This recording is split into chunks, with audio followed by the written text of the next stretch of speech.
क्या slide show हो रही है? Yes sir. ठीक है। Yes sir. कुछ नए बच्चे जुड़े हैं तो मैं पहले मेरा इंट्रोडक्शन दे देता हूँ। माय नेम इज अभिषेक मालो and I am currently pursuing my masters from BHU institute of agriculture sciences in agronomy subject. ठीक है, और मेरा लास्ट ईयर चल रहा है।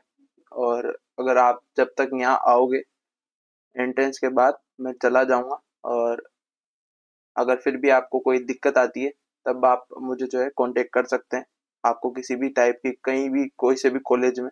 ठीक है, तो मैं आपकी हेल्प करूँगा। ठीक है, उसके बाद हम जो है 2024 वाला पेपर है, आप सबको जो है मैंने शेयर कर रखा है टेलीग्राम चैनल पर। अगर जिसके पास नहीं है वो टेलीग्राम चैनल से डाउनलोड कर लेना। ठीक है, और फिर भी अगर नहीं मिले तो मैसेज कर सकता है।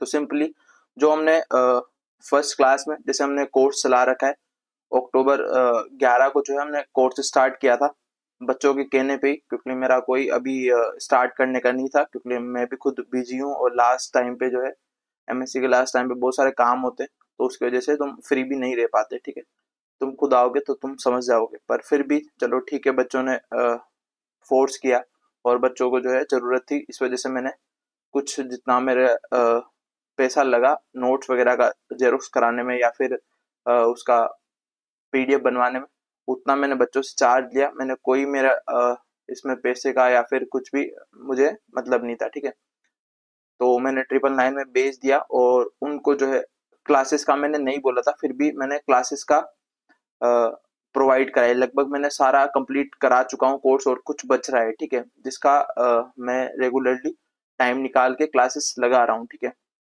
अब बच्चों के मन में डाउट आता है कि एक ही टीचर सारा चीज पढ़ाएगा तो वो ऑब्वियसली बोर हो जाते हैं, हमें भी होता है तो बोर हो जाता है। ठीक है, बट मैंने बच्चों से पूछा है और उनसे उनके रिव्यू पे मैंने सब्जेक्ट पढ़ाने स्टार्ट किए हैं। लगभग मेरे सब कुछ सब्जेक्ट जो है क्लियर है, फिर भी कहीं दिक्कत आती है तो मैं बच्चों से साफ बोल देता हूँ कि अगर कोई दिक्कत आए ज़्यादा तो आप डीप पूछ सकते हो, मैं आपको पढ़ के पढ़ा सकता हूँ, बट आपको जितना मैं पढ़ा रहा हूँ उतना सफिशियंट है आपके एग्जाम के लिए, तो आप डीप ना जाएं, क्योंकि हमारे पास टाइम जो है क्रूशियल है।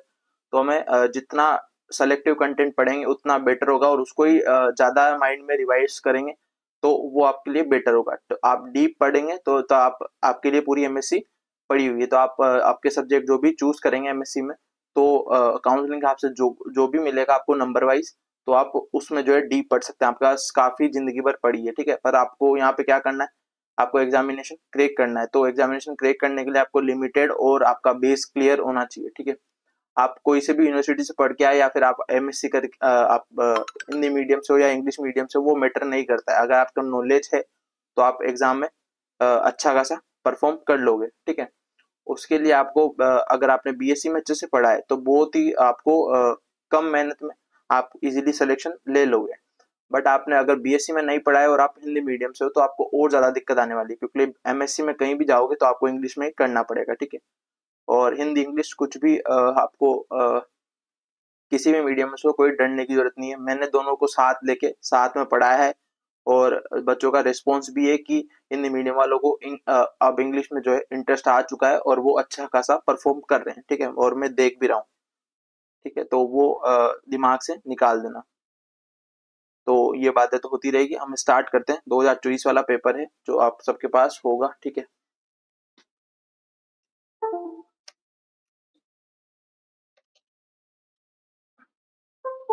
ठीक है, तो हम फर्स्ट क्वेश्चन से स्टार्ट करते हैं। ठीक है, सिंपली मैंने जो पढ़ाया है उनमें से क्वेश्चंस है, कुछ क्वेश्चंस बाहर जा सकते हैं, क्योंकि जो CUT का पेपर होता है वो यूनिवर्सिटीज को बनाने के लिए देते हैं, जैसे कि BHU में आता है।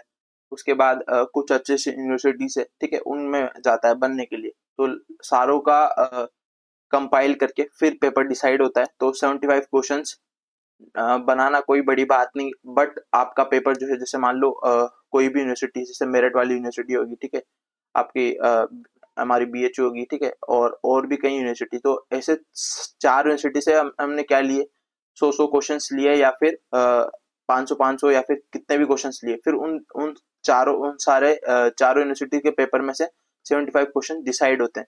तो आपको आइडिया नहीं है कौन सा टीचर किस लेवल तक क्वेश्चन देगा, तो इसका एग्जाम पैटर्न कोई फिक्स नहीं है। इन्होंने सीयूटी के साइट पे या फिर हम बात करें हमारे एनटी की साइट पे, सीयूटी का सिलेबस जो है बिल्कुल मेंशन नहीं है, बस उन्होंने सब्जेक्ट मेंशन किया है जैसे कि एग्रोनॉमी है ना, सोइल साइंस। बट इनका जो पैटर्न है मैं बता चुका हूँ, अगर आपने वो नहीं देखा है कि 3 साल का क्या पैटर्न रहा है, कौन से सब्जेक्ट में से कितने सारे क्वेश्चन आए, तो मैंने यूट्यूब पे डाल रखी है रिकॉर्ड करके, आप वो देख सकते हैं। ठीक है, और आपने देख ली होगी। ठीक है, आई होप। तो इस तरीके से इनका पैटर्न कभी भी चेंज हो सकता है, तो प्लीज आप जो है लगभग जो बेस है, जो बेसिक हम जनरली एमएससी एंट्रेंस एग्जाम में पढ़ते हैं किसी भी स्टेट का होता है, वो सबका सिलेबस जो है सिलेबस सेम रहता है। तो आप जो है उसको ही एक बेस मान के पढ़ सकते हैं। तो वो ही हमने जो है आपको सिलेबस कवर करवाया है क्लासेस में भी। अगर आपने क्लासेस नहीं देखी है तो आप यूट्यूब चैनल से हमने क्लासेस डाल रखी है, जो मैंने क्लास में पढ़ाया वही आपको फ्री ऑफ कॉस्ट में मैं प्रोवाइड करा रहा हूँ, है ना। तो आप उससे ले सकते हैं, बट आपको फर्क इतना होगा कि आपको जो नोट्स है वो नहीं मिलेंगे, क्योंकि कुछ पेड और अनपेड वाले बच्चों में फर्क रहना चाहिए। ठीक है, उनके साथ अनफेयरनेस नहीं करेंगे। उसके बाद हम फर्स्ट क्वेश्चन से स्टार्ट करते हैं।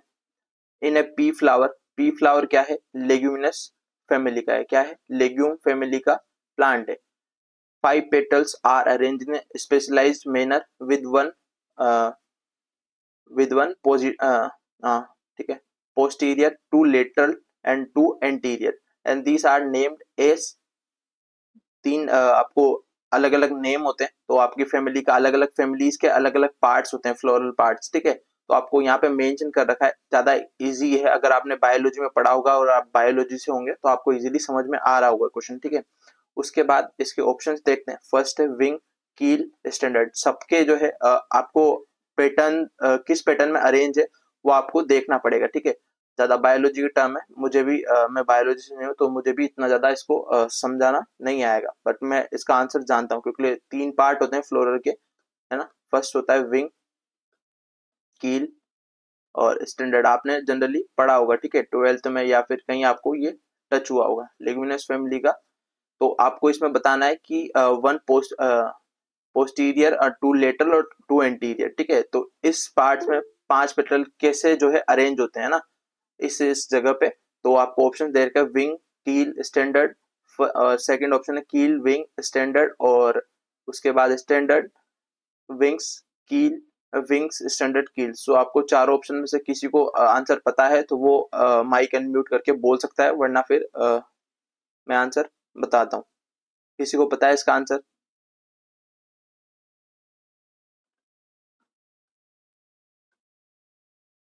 किसी को पता है तो बोल सकता है। सर इसका आंसर 3 होगा। ठीक है, बहुत बढ़िया। तो अगर हम इसका राइट आंसर की बात करें तो इसका राइट आंसर होगा 3। ठीक है, तो इस तरीके से वन पोस्टीरियर, पोस्टीरियर में होता है स्टैंडर्ड। ठीक है, बायोलॉजी वाले अच्छी तरीके से इसको समझ सकते हैं और आंसर दे सकते हैं। ठीक है, विंग्स, उसके बाद कील। ठीक है, ये बेसिक क्वेश्चन है तो उनके लिए तो इजीली ये कर लेंगे। एग्रीकल्चर वाले थोड़ा दिक्कत आ सकती है, क्योंकि वो बायोलॉजी की कुछ टर्म्स जो है भूल जाते हैं, फिर भी आपको याद रखना चाहिए। ठीक है, तो आपका पी फ्लावर क्या है, जो अपनी मटर है, तो वो लेग्यूमिनस फैमिली का है, तो उसका ये स्पेसिफिकेशन होता है। तो इस तरीके से आपके ये तीनों जो है फ्लोरल पेटल्स अरेंज होते हैं। उसके बाद हम बात करते हैं नेक्स्ट क्वेश्चन की। नेक्स्ट क्वेश्चन है हमारे पास, what is the name of microbial spray consisting of blend of 5 fungus developed by IARI New Delhi for in situ accelerated degradation of paddy straw और पराली। आप सब जानते हैं कि न्यू दिल्ली में जितना भी पोल्यूशन का कारण है, ठीक है, जितना भी पोल्यूशन का कारण है, ठीक है, वो किसकी वजह से है? आपका जो पंजाब और हरियाणा में स्ट्रो जो है, पंजाब और हरियाणा में जो स्ट्रो बर्निंग है, ठीक है, राइस के बाद आपका जो स्ट्रो बचता है, ठीक है, जिसे पराली भी बोलते हैं, ठीक है, पेडी स्ट्रो।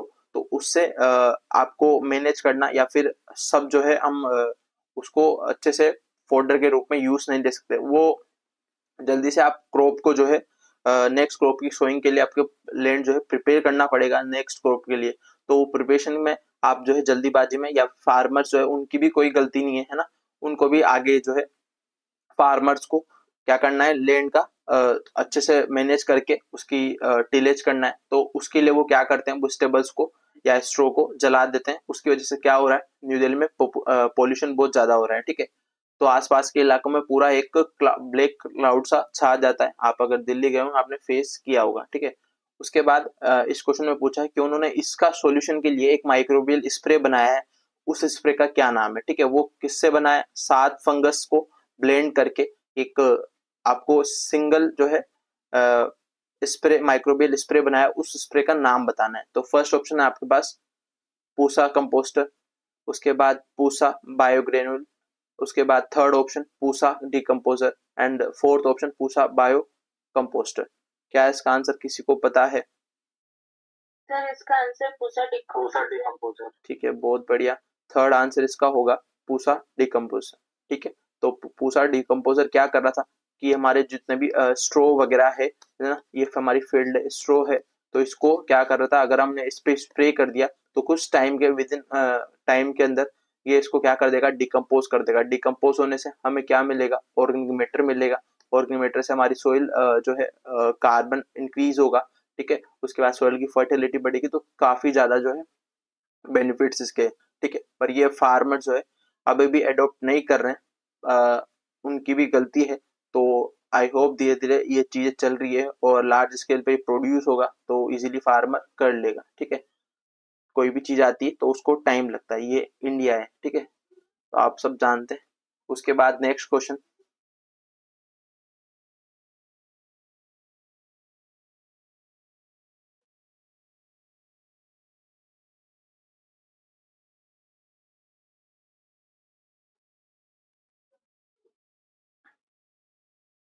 ठीक, आपको जैसे पेपर एनालिसिस करना आना चाहिए कि आपको, मैंने वैसे तो दे ही रखा है कि 2022, 23 और 24, ठीक है। तीन ही पेपर हुए हैं अभी तक, ठीक है। 22 में जो है हमसे पहले वाला पेपर था जिसमें जो हमारा बीएचयू का सेपरेट पेपर होता था, ठीक है। सेपरेट पेपर होता था, तो उसके बाद इन्होंने क्या किया, जो जितने भी प्राइवेट यूनिवर्सिटीज थी बीएचयू के अलावा, तो उनका ये कहना था कि हम तो जो है हमारे जो कॉलेज में बच्चे ही नहीं आते हैं और उनका भी एक फिक्स एंट्रेंस से सिलेक्शन होना चाहिए, ठीक है। तो कम नंबर वालों का हो जाता है वहाँ पे। बीएचयू एक टॉप मोस्ट यूनिवर्सिटी है, तो आपका जो है वहाँ पे एंट्रेंस लेना थोड़ा सा टिपिकल हो जाता है। और आप जब बीएचयू का देते थे तो उस टाइम पे बीएचयू वाले ही पेपर बना देते हैं। अब सारा कंपाइल होके आता है, फिर भी बीएचयू में ही पेपर बनता है मोस्टली, है ना। तो 2022 जो है पेपर हुआ था वो थोड़ा सा इजी था। देन उसके बाद थोड़ा सा और लेवल बढ़ा हमारे टाइम पे, 23 में हमने दिया था। 24 में जो है अभी जस्ट वाला 75 क्वेश्चन कर दिए। पहले जो है कितने आते थे, 100 आते थे, वैसे ही इसमें भी 100 आते थे, बट 25 जो है दोनों में आपका जो जनरल क्वेश्चन है, जो मैथ रीजनिंग इंग्लिश वगैरह करके 25 उसके आते थे। बट आपको 2024 में ऐसा नहीं देखने को मिला, ओनली 75 क्वेश्चन मिले। तो आपके लिए और इजी हो गया सिलेक्शन लेना, ठीक है। हमारे टाइम पे बहुत ज्यादा नंबर गए थे, लगभग 300, 2023 में 316 या फिर ऐसा कुछ हाईएस्ट मार्क्स थे, है ना। इस बार शायद 269 थे क्योंकि 75 क्वेश्चन नहीं थे, 300 का पेपर था। तो लेवल आपका धीरे धीरे बच्चे जो है बहुत रट रट के बैठे हैं, है ना। आपको आपका जो है बूस्ट करना पड़ेगा, 2 महीने अच्छे से कर लो, इजीली सिलेक्शन हो जाता है। अगर आप अभी जनरल एग्रीकल्चर आप स्ट्रॉन्ग कर लेंगे तो आपको आगे कंपटीशन में दिक्कत नहीं आने वाली। सेम जो है आपके सारे टॉपिक्स रहते हैं, सेम सब्जेक्ट होते हैं, तो आप अभी मेहनत कर लेंगे तो आपको बाद में कोई दिक्कत नहीं आएगी, है ना। तो आप यही मेरी आपसे रिक्वेस्ट है, जो जनरल एग्रीकल्चर को स्ट्रॉन्ग कर लीजिए, है ना। उसके बाद थर्ड वाले क्वेश्चन की बात करते हैं। ये बातें होती रहेगी बीच बीच में, मैं थोड़ा आपको बताता रहूंगा ताकि आपका जो है मन लगा रहे, बोर ना हो, है ना। उसके बाद third question, what was the India's food grain production 2021-22, 21-22 का पूछा है। आपको जो है कौन कौन सा याद करना है मैं आपको बताता हूँ, ठीक है।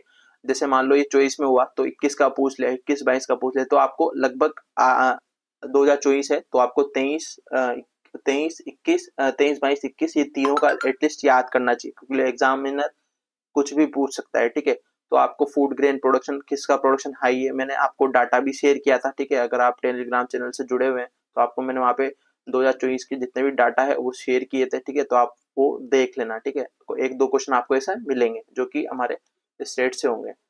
उसके बाद इसकी बात करते हैं, तो इसका आंसर हम ज़्यादा डिस्कस नहीं करेंगे क्योंकि इसका आंसर लगभग इसका थर्ड का है टू आंसर, ठीक है। टू आंसर इसका 315.7 मिलियन टन जो है हमारा इंडिया का प्रोडक्शन था फूड ग्रेन का, ठीक है, 2021-22 में। तो इसका आंसर टू राइट हो जाएगा। देन उसके बाद फोर्थ क्वेश्चन, अच्छा क्वेश्चन है और ब्रीडिंग का क्वेश्चन है, ठीक है। फोर्थ वाला question, which of the following statement about seeds are correct, ठीक है। आपको ऐसे जो है क्वेश्चन ज्यादा मिलेंगे, ठीक है, ऑप्शंस वाइज आपको अच्छे से कंसेप्ट बिल्ड करना पड़ेगा, तभी आप जो है ये क्वेश्चन कर पाएंगे। रटने से कुछ ही नहीं होता, आपको सारी चीजें जो है पता होनी चाहिए उसके बारे में। तो फर्स्ट ऑप्शन है इसका, आपको इन चारों में से करेक्ट बताना है कौन कौन से करेक्ट है। First option, progeny of nucleus seed is breeder seed, ठीक है। उसके बाद TZ test, TZ test tetrazolium, है ना, टेस्ट होता है जो सीड का परफॉर्मेंस या सीड की वायबिलिटी को टेस्ट करने में हम काम लेते हैं। उसके बाद TZ test is for the evolution of field performance of the seeds, ठीक है। उसके बाद seed rate of wheat is 100 kg, tobacco is example of smallest seed. क्या ऑप्शन राइट होगा? आपको नीचे ऑप्शन दे रखे हैं, इनमें से राइट आंसर बताना। किसी को पता है? बी नंबर से। कितना नंबर? ठीक है, बी। जी। अच्छा, हाँ, और कोई? डी। अच्छा, सबने बी बताया, ठीक है। इसका बी राइट आंसर नहीं होगा, इसका राइट आंसर होगा फोर्थ, ठीक है। कौन सा राइट होगा? फोर्थ। क्यों, बताता हूँ, ठीक है। फोर्थ वाला क्या कर रहा है? A option, progeny of nucleus, ठीक है। न्यूक्लियस की न्यूक्लियस सीड की जो प्रोजेनी है वो ब्रीडर सीड है ऑब्वियसली। पहले आता है न्यूक्लियस, फिर उससे बनता है ब्रीडर सीड, फिर उससे बनता है फाउंडेशन सीड, उसके बाद बनता है सर्टिफाइड सीड। उसके बीच में आपका एक और आता है मदर, उसका क्या नाम है, मदर सीड फाउंडर बोलते हैं। उसके बाद हमारे इंडिया में जो है वो जनरली फॉलो नहीं करता, बट हम जो है चार आपको ये जनरली हम पढ़ते हैं, ठीक है। उसके बाद हम बात करते हैं फाउंडेशन सीड को मदर सीड बोलते हैं, ठीक है। इनके टैक्स वगैरह मैंने बता रखे हैं। और उसके बाद सर्टिफाइड सीड को हम जनरली फार्मर्स को डिस्ट्रीब्यूट करते हैं। तो ऐसे पूछते हैं आपसे, न्यूक्लियस सीड की प्रोजेनी कौन सी है? न्यूक्लियस सीड से ब्रीडर सीड बनता है, फाउंडेशन, फिर उसके बाद सर्टिफाइड, ठीक है। तो न्यूक्लियस सीड की प्रोजेनी ब्रीडर सीड की फाउंडेशन, देन उसके बाद सर्टिफाइड। तो इस तरीके से एक और बीच में सीड्स होता है, मुझे आई थिंक याद नहीं आ रहा है ना, उसका शायद पर्पल कलर होता है, ठीक है। सर्टिफाइड, ठीक है, बीच में आ जाएगा तो बता दूंगा, माइंड से स्किप हो रहा है। तो इस तरीके से आपका ये ऑप्शन राइट हो जाता है। देन उसके बाद सी ऑप्शन, सी ऑप्शन आप सबको पता है कि वीट की जो सीड है लगभग 100 से, हम एरिया वाइज अकॉर्डिंग एरिया के अकॉर्डिंग लेते हैं, 100 से 120 होती है। तो आप ये ऑप्शन भी राइट हो जाएगा। देन उसके बाद D option, tobacco is a small seeded example of small seeded. तो आप सब अगर आपने टोबैको सीड देखे होंगे आपको इजीली ये समझ में आ जाएगा। तो इसका क्या राइट आंसर होगा? फोर्थ आंसर राइट होगा, ठीक है। इसको मैं मार्क कर देता हूँ और आंसर राइट होगा, ठीक है। उसके बाद नेक्स्ट क्वेश्चन, आपने क्या बताया था? बी ऑप्शन, ठीक है। बी ऑप्शन में क्या आ रहा था हमारे पास? बी वाला ऑप्शन, बी वाला जो ये है जो field performance of the seeds नहीं देखता है, ठीक है, ये वियाबिलिटी देखता है। उसके बाद ये ऑप्शन ऑप्शन जो है राइट हो जाएगा, सॉरी रॉन्ग हो जाएगा बी वाला। तो आपके तीनों option A C D right answer होगा, ठीक है। ए सी डी जो है आपका डी जो है आपका राइट आंसर होगा, ध्यान रखना। देन उसके बाद नेक्स्ट,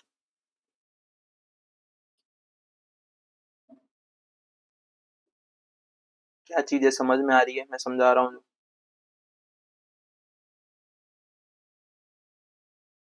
सबको समझ में आ रही है चीजें? क्वेश्चन समझ में आ रहे हैं? यस। ठीक है, कोई दिक्कत आए तो पूछ सकता है, ठीक है, ऐसा नहीं है कि नहीं पूछ सकता। ठीक है, 5 बच्चे हैं, बहुत बढ़िया।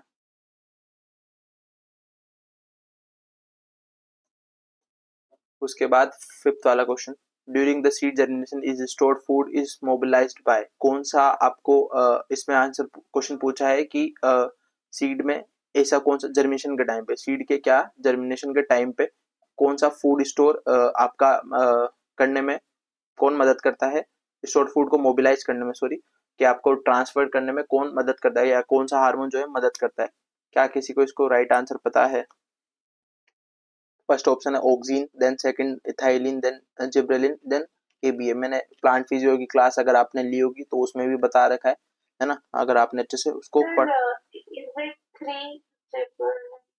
ठीक है, बहुत बढ़िया, जिब्रेलिन आंसर इसका राइट होगा। ठीक है, ठीक है। जिब्रेलिन क्या करता है, स्टोर्ड फूड को या जर्मिनेशन के टाइम पे जो स्टोर्ड फूड होता है उसको मोबिलाइज करने का काम करता है। ठीक है, तो आप ये ध्यान रखेंगे। GA3 जिसे हम बोलते हैं, ठीक है, बहुत जनरली हमारे थाउजेंड्स टाइप के GA3 जिब्रेलिन एसिड होते हैं, बट हम जनरली GA3 को कंसीडर करते हैं क्योंकि यही हमारे प्लांट्स में या हमारे लिए यूजफुल होता है। ठीक है, और उसके बाद आपको मैं एक क्वेश्चन पूछता हूँ कि आपका जो जर्मिनेशन सीड है, ठीक है, जर्मिनेटिंग सीड है, सीड जर्मिनेशन के टाइम पे कौन सी शुगर जो है आपको प्लांट में अवेलेबल होती है, सीड में जर्मिनेटिंग शुगर किसे बोलते हैं, किसी को पता है? सीड जब जर्मिनेट होता है उस टाइम पे कौन सी शुगर की कंसेंट्रेशन ज्यादा होती है? ऑप्शन चाहिए आपको या फिर याद है किसी को? जर्मिनेटिंग शुगर किसे बोलते हैं? मैंने फीज क्या बोले? बोलो बोलो, अरे गलती बोलो। नहीं, रॉन्ग आंसर। और कोई? सर फ्रक्टोज फ्रक्टोज होता है सर। Wrong answer. और कोई? ठीक है, जो माल्टोस शुगर होती है वो होती है आपकी जर्मिनेटिंग शुगर। ठीक है, आपकी जब सीड जर्मिनेट होता है तो वहां पे कौन सी शुगर प्रेजेंट होती है ज्यादा? माल्टोस शुगर प्रेजेंट होती है, याद रखना। ठीक है, उसके बाद next question, sixth question.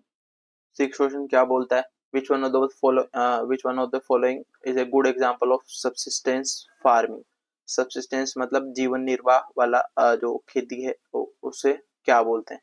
First option organic farming, sir system cultivation बोलते हैं सर। और ऑप्शन? ओके, ऑप्शन देखते हैं। ऑप्शन आपको मैं और सजेशन दे देता हूँ कि आपको आता है या नहीं आता है, बट आपको जो है ऑप्शन पूरे पढ़ने हैं। अगर आपको आता है तो बहुत अच्छी बात है, आप लगा लोगे। अगर आपको नहीं भी आता है तब भी आप एक बार ऑप्शन पे जाओगे, है ना, तो आपको इजीली समझ में आ जाएगा। एलिमिनेशन, अगर आपको नहीं आता है तो आप एलिमिनेट करना स्टार्ट कर दोगे। मैं यहाँ पे बताता हूँ कैसे आप एलिमिनेट करोगे, है ना। जैसे कि अभी आपने बताया, पूरे ऑप्शन पढ़ने दिया करो, देन उसके बाद आंसर किया करो। ठीक है, first option organic farming, then उसके बाद second option commercial farming, then उसके बाद एक्सटेंसिव इंटेंसिव फार्मिंग, है ना। उसके बाद fourth option shifting cultivation. Shifting cultivation क्या होता है कि हम जो है ऐसी कम्युनिटीज या ऐसे जो लोग जो एक जगह पर फिक्स नहीं रहते हैं, ठीक है, अपना जीवन निर्वाह करने के लिए, ये अगर मान लो ये प्लेस है, ठीक है, इन्होंने यहाँ पे क्या किया, कुछ लैंड थी उसको सही करके अपना प्रोडक्शन जो है लेना स्टार्ट कर दिया, अपने लिए जो है प्रोड्यूस करना स्टार्ट कर दिया। देन उसके बाद कुछ दिन बाद यहाँ पे जो है इनका जो सुटेबल क्लाइमेट नहीं रहा, या फिर हम बात करें वेदर नहीं रहा, तो उसके बाद ये क्या है, माइग्रेट कर गए इस वाली जगह पे। फिर यहाँ भी क्या करेंगे, ये अपने एक स्पेसिफिक लैंड को इस तरीके से तैयार करेंगे ताकि इनका जो है प्रोड्यूस ले सके। तो इस टाइप की खेती जो होती है या फार्मिंग जो होती है उसे हम सब्सिस्टेंस फार्मिंग बोलते हैं। जो जीवन निर्वाह करने के लिए जो खेती की जाती है, इसमें कोई उनको सेल करने से प्रोड्यूस, जो हमारा जो प्रोड्यूस हुआ, जितना भी क्रॉप प्रोड्यूस है ना, रियल लाइफ, उसको ये कंज्यूम करने के पर्पज से ही उगाते हैं, ना कि सेल करने के। तो ये हमारी शिफ्टिंग कल्टीवेशन इसका एग्जाम्पल हो जाती है ना। उसके बाद ऑर्गेनिक फार्मिंग आप सबको पता है, बिना किसी फर्टिलाइजर या फिर बिना किसी सिंथेटिक जो हमारा प्रोडक्ट्स है, जिससे हम प्लांट को न्यूट्रिएंट देते हैं, वो किसी बिना उसके बिना भी यूज करे, हम क्या करते हैं, हमारा ऑर्गेनिकली प्रोड्यूस करते हैं, इसमें कोई भी केमिकल वगैरह यूज नहीं करते। कमर्शियल फार्मिंग जो हमारे बेचने के लिए जो हमारा प्रोड्यूस हुआ उसको हम पूरा टोटली मार्केट में सेल करने के लिए, वो फार्मिंग ये होगी। एक्सटेंसिव इंटेंसिव आपको ये चीजें नहीं पूछी जाएगी, बट आपको जो है पता होना चाहिए कौन सी क्या है। तो इसका राइट आंसर हो जाएगा फोर्थ आंसर। तो एलिमिनेट करना आना चाहिए। ठीक है, सबके ऑप्शंस को एक बार पढ़ के देखोगे, आप एक बार दिमाग लगाओगे, तब आपको दिमाग लगाना है। पहले आपको क्या करना है, पूरा पेपर एक बार टेम करते हुए चले जाना है स्टार्टिंग से। ठीक है, आपको जो नहीं आता है तो आपको वहाँ ऑप्शन दिया जाएगा। ठीक है, ऑनलाइन पेपर होता है तो वहाँ पे मार्कर्स रिव्यू कर लेना। ठीक है, बाद में आपको वो अलग से हाईलाइट हो जाएंगे, अलग से कलर में, या ब्लू कलर में आई थिंक होते हैं, तो वो आपको शो हो जाएंगे। तो आप उन क्वेश्चन को आप टच कर सकते हो। ठीक है, बट आप जो है एक क्वेश्चन में उलझ के मत रह जाना, देन आगे बढ़ते जाना, जैसे जैसे आए वैसे वैसे करते जाना, कोई हमें स्ट्रेस नहीं लेना है, और one by one question attempt करना है। क्वेश्चन ध्यान से पढ़ना है क्योंकि ट्रिकी थोड़ा पेपर बन जाता है, अगर आप उसको एक भी क्वेश्चन जो है गलत करते हो तो आप फिर आपके सिलेक्शन से दूर होते जाते हो, ठीक है। कंपटीशन ज्यादा है और इस बार जो है एवरेज अगर हम बात करें, अगर आपको अच्छा सा सब्जेक्ट लेना है मेजर, तो लगभग इस बार की अगर मैं कट ऑफ बताऊं तो 220 या 210 के आसपास इजीली मिल जाता है ना। आपको इतने एटलीस्ट 200 के ऊपर जो आपका क्राइटेरिया रखना है, ठीक है, तभी आपका कुछ अच्छा सा हो पाएगा, क्योंकि पेपर का लेवल हम जो है डिसाइड नहीं कर सकते कितना आ सकता है या कितना गिरा हुआ आ सकता है। तो वो चीजें अपन उसके बारे में ना सोचे, हम हमारी जितना भी हमसे रिवाइज हो सके, जितना भी आपका नोट्स है उसको रिवाइज करो, है ना। जहाँ से भी क्वेश्चंस मिले आपको उसको प्रॉपरली आप करते रहो, है ना। तो इसका आंसर राइट फोर्थ हो जाएगा। देन नेक्स्ट क्वेश्चन पे चलते हैं, ताकि बहुत सारे क्वेश्चन है, 75 टाइम ज्यादा लगेगा। उसके बाद सेवंथ क्वेश्चन क्या बोलता है, which one of the following promising chemical for flower inducing in mango. Mango में फ्लावर को इंड्यूस करने वाला केमिकल पूछा है। तो first option 2,4-D ethylene, gibberellin, paclobutrazol. Right answer किसी को पता है तो बताओ, नहीं तो फिर बात करते हैं। अगर आपने मैंगो क्रॉप पढ़ी हुई तो आपको इजीली जो है ये ज्यादा आपको माल न्यूट्रिशन या फिर आप जो है वहाँ पे सर हाँ बोलो। पेक्लोब्यूटाजोल। पेक्लोब्यूटाजोल, ठीक है, सर बहुत ठीक है। पेक्लोब्यूटाजोल 4। हाँ बहुत अच्छा, राइट आंसर इसका फोर्थ आंसर राइट होगा। क्यों? क्योंकि 2,4-D जो है हम ऑक्सीजन का जो है एक फॉर्मुलेशन है, अगर 2,4-D को अगर हम 200 ppm से ज्यादा यूज करते हैं तो ये हर्बिसाइड का काम करता है, सॉरी हाँ हर्बिसाइड का काम करता है। उसके बाद अगर 200 से 20 ppm, सॉरी 200 क्या, 20 ppm से ज्यादा यूज करते हैं तो हर्बिसाइड का, और उसके बाद 20 ppm से कम यूज करते हैं तो एक ये ऑक्सीजन हार्मोन का क्या करता है, काम करता है। इथाइलिन क्या करता है, इथाइलिन फ्रूट ट्राइमलिंग में काम आता है। जिबरेलिन मैंने बता ही दिया अभी। और इसमें जो है पेक्लोब्यूटाजोल होगा, जिससे क्या होता है, तो आपकी फ्लावरिंग है, अगर आपका प्लांट में जो इन्फ्लोरेसेंस है, जैसे मैंगो की मैं बात करूं तो आपका मान लो 100% क्या होता है, इन्फ्लोरेसेंस आता है ना। इन पुष्प हिंदी में शायद पुष्पन वैसा कुछ बोलते हैं, ठीक है। इन्फ्लोरेसेंस आता है तो उसका पेनिकल इन्फ्लोरेसेंस होता है, सबको पता होगा, है ना, मैंगो का। तो इसमें क्या होता है कि 100% में से ओनली फ्रूट जो सेटिंग है वो किस पे हो पाती है, 1% पे जो है आपकी फ्रूट सेटिंग हो पाती है। तो काफी ज्यादा इन्फ्लोरेसेंस का लॉस हो जाता है और आपको फ्रूटिंग का लॉस देखने को मिलता है। और 1% फ्रूटिंग से आप देख सकते हैं कि मैंगो में इतना ज्यादा प्रोडक्शन हो जाता है। तो इसको जो इसका फ्लावरिंग इंड्यूस कराने के लिए हम क्या करते हैं, पेक्लोब्यूटाजोल का स्प्रे करते हैं, ठीक है। राइट आंसर इसका फोर्थ हो जाएगा। उसके बाद हम बात करते हैं नेक्स्ट क्वेश्चन की। क्या ये क्वेश्चन समझ में आया? ठीक है, यस सर। ओके। उसके बाद हम बात करते हैं एट्थ क्वेश्चन की, ठीक है। एट्थ क्वेश्चन हिंदी में दे रखा है, इंग्लिश में शायद है या नहीं है, देखते हैं, ठीक है। एट्थ क्वेश्चन हिंदी में नहीं दे रखा, फिर भी एक बार इंग्लिश में पढ़ लेते हैं, थोड़ा बोरिंग लगता है मुझे। जुताई के बारे में निम्नलिखित कौन से कथन सही है, ठीक है। Excuse me sir. बोलो। सर ऐसे एग्जाम में ऐसे क्वेश्चंस हिंदी में आएंगे कि नहीं नहीं, बोथ बोथ लैंग्वेज, जैसा आप चूज करोगे उसके हिसाब से आपको क्वेश्चन शो हो जाएंगे। मतलब ऐसे एक लैंग्वेज में कोई नहीं क्वेश्चन नहीं रहेगा ना? नहीं नहीं, ये पता नहीं पीडीएफ डाउनलोड होगी तो उसमें कुछ ग्लिच वगैरह आ गया होगा। दोनों दोनों में होता है, हिंदी इंग्लिश है ना, दोनों में आएगा। जैसा आप सेलेक्ट करोगे वहां पे मोड, आपको क्वेश्चन शो हो जाएगा, ठीक है। उसके बाद ओके, पढ़ लेते हैं एक बार क्वेश्चन। आपको टिलेज के बारे में पूछा है, ठीक है, जुताई टिलेज के बारे में पूछा है। यहाँ आपको आंसर कौन सा जो है स्टेटमेंट करेक्ट है, सही है, ठीक है, वो बताना है। जुताई प्रक्रिया जिसमें लगभग 30% फसल अवशेष मिट्टी की सतह पर रह जाते हैं, उसे पारंपरिक जुताई कहलाती है, ठीक है। पारंपरिक पता नहीं किसे आप बोलते हैं, तो छोड़ो इसको, बाद में देखेंगे, ठीक है। उसके बाद एट्थ वाला का आंसर मैं बता देता हूँ। फोर्थ आंसर इसका राइट होगा बी, सी और डी, ठीक है। बी, जुताई समाप्त करने के बाद भूमि को दो निकटवर्त पट्टियों के बीच में छोड़ी गई एक खुली खाई को मृत बता नहीं, मतलब डेड फरो बोलते हैं, ठीक है। अगर हम बात करें कि हम मान लो टिलेज करते हैं, ठीक है, टिलेज करते हैं तो बीच में एक जो है फरो आपको स्किप रह जाती है, ठीक है। अगर आप क्रॉस फ्लोइंग करते हैं तब तो आपको ये क्लियर हो जाएगी ना, क्रॉस फ्लोइंग इस तरीके से करते हैं तो आपको ये टिलेज आपके उसमें चला जाएगा। बट आपको जो आप अगर लाइट ये वाला टिलेज करते हो एक ही डायरेक्शन में, तो आपको यहाँ पे जो बीच वाली जो लैंड है बिना टिलेज के रह जाती है, तो उसको हम बोलते हैं डेड फरो। क्या बोलते हैं? Dead furrow. उसके बाद सी वाला ऑप्शन जेथरो टूल, हाँ ठीक है, जेथरो टूल आप सब जानते हैं, है ना। जेथरो टूल को क्या बोलते हैं? टिलेज के फादर बोलते हैं। उसके बाद डी वाला ऑप्शन जलवायु परिवर्तन पर संरक्षण जुताई का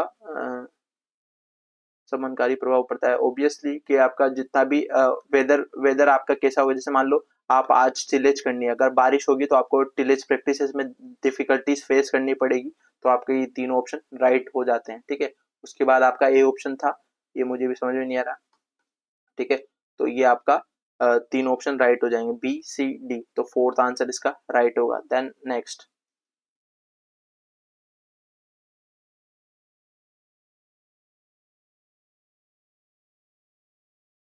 ठीक है। नाइन्थ वाला option, mutation was first discovered by. First option Muller, de Vries, सेथ वराइट और स्टेडलर। क्या इसका राइट आंसर किसी को पता है?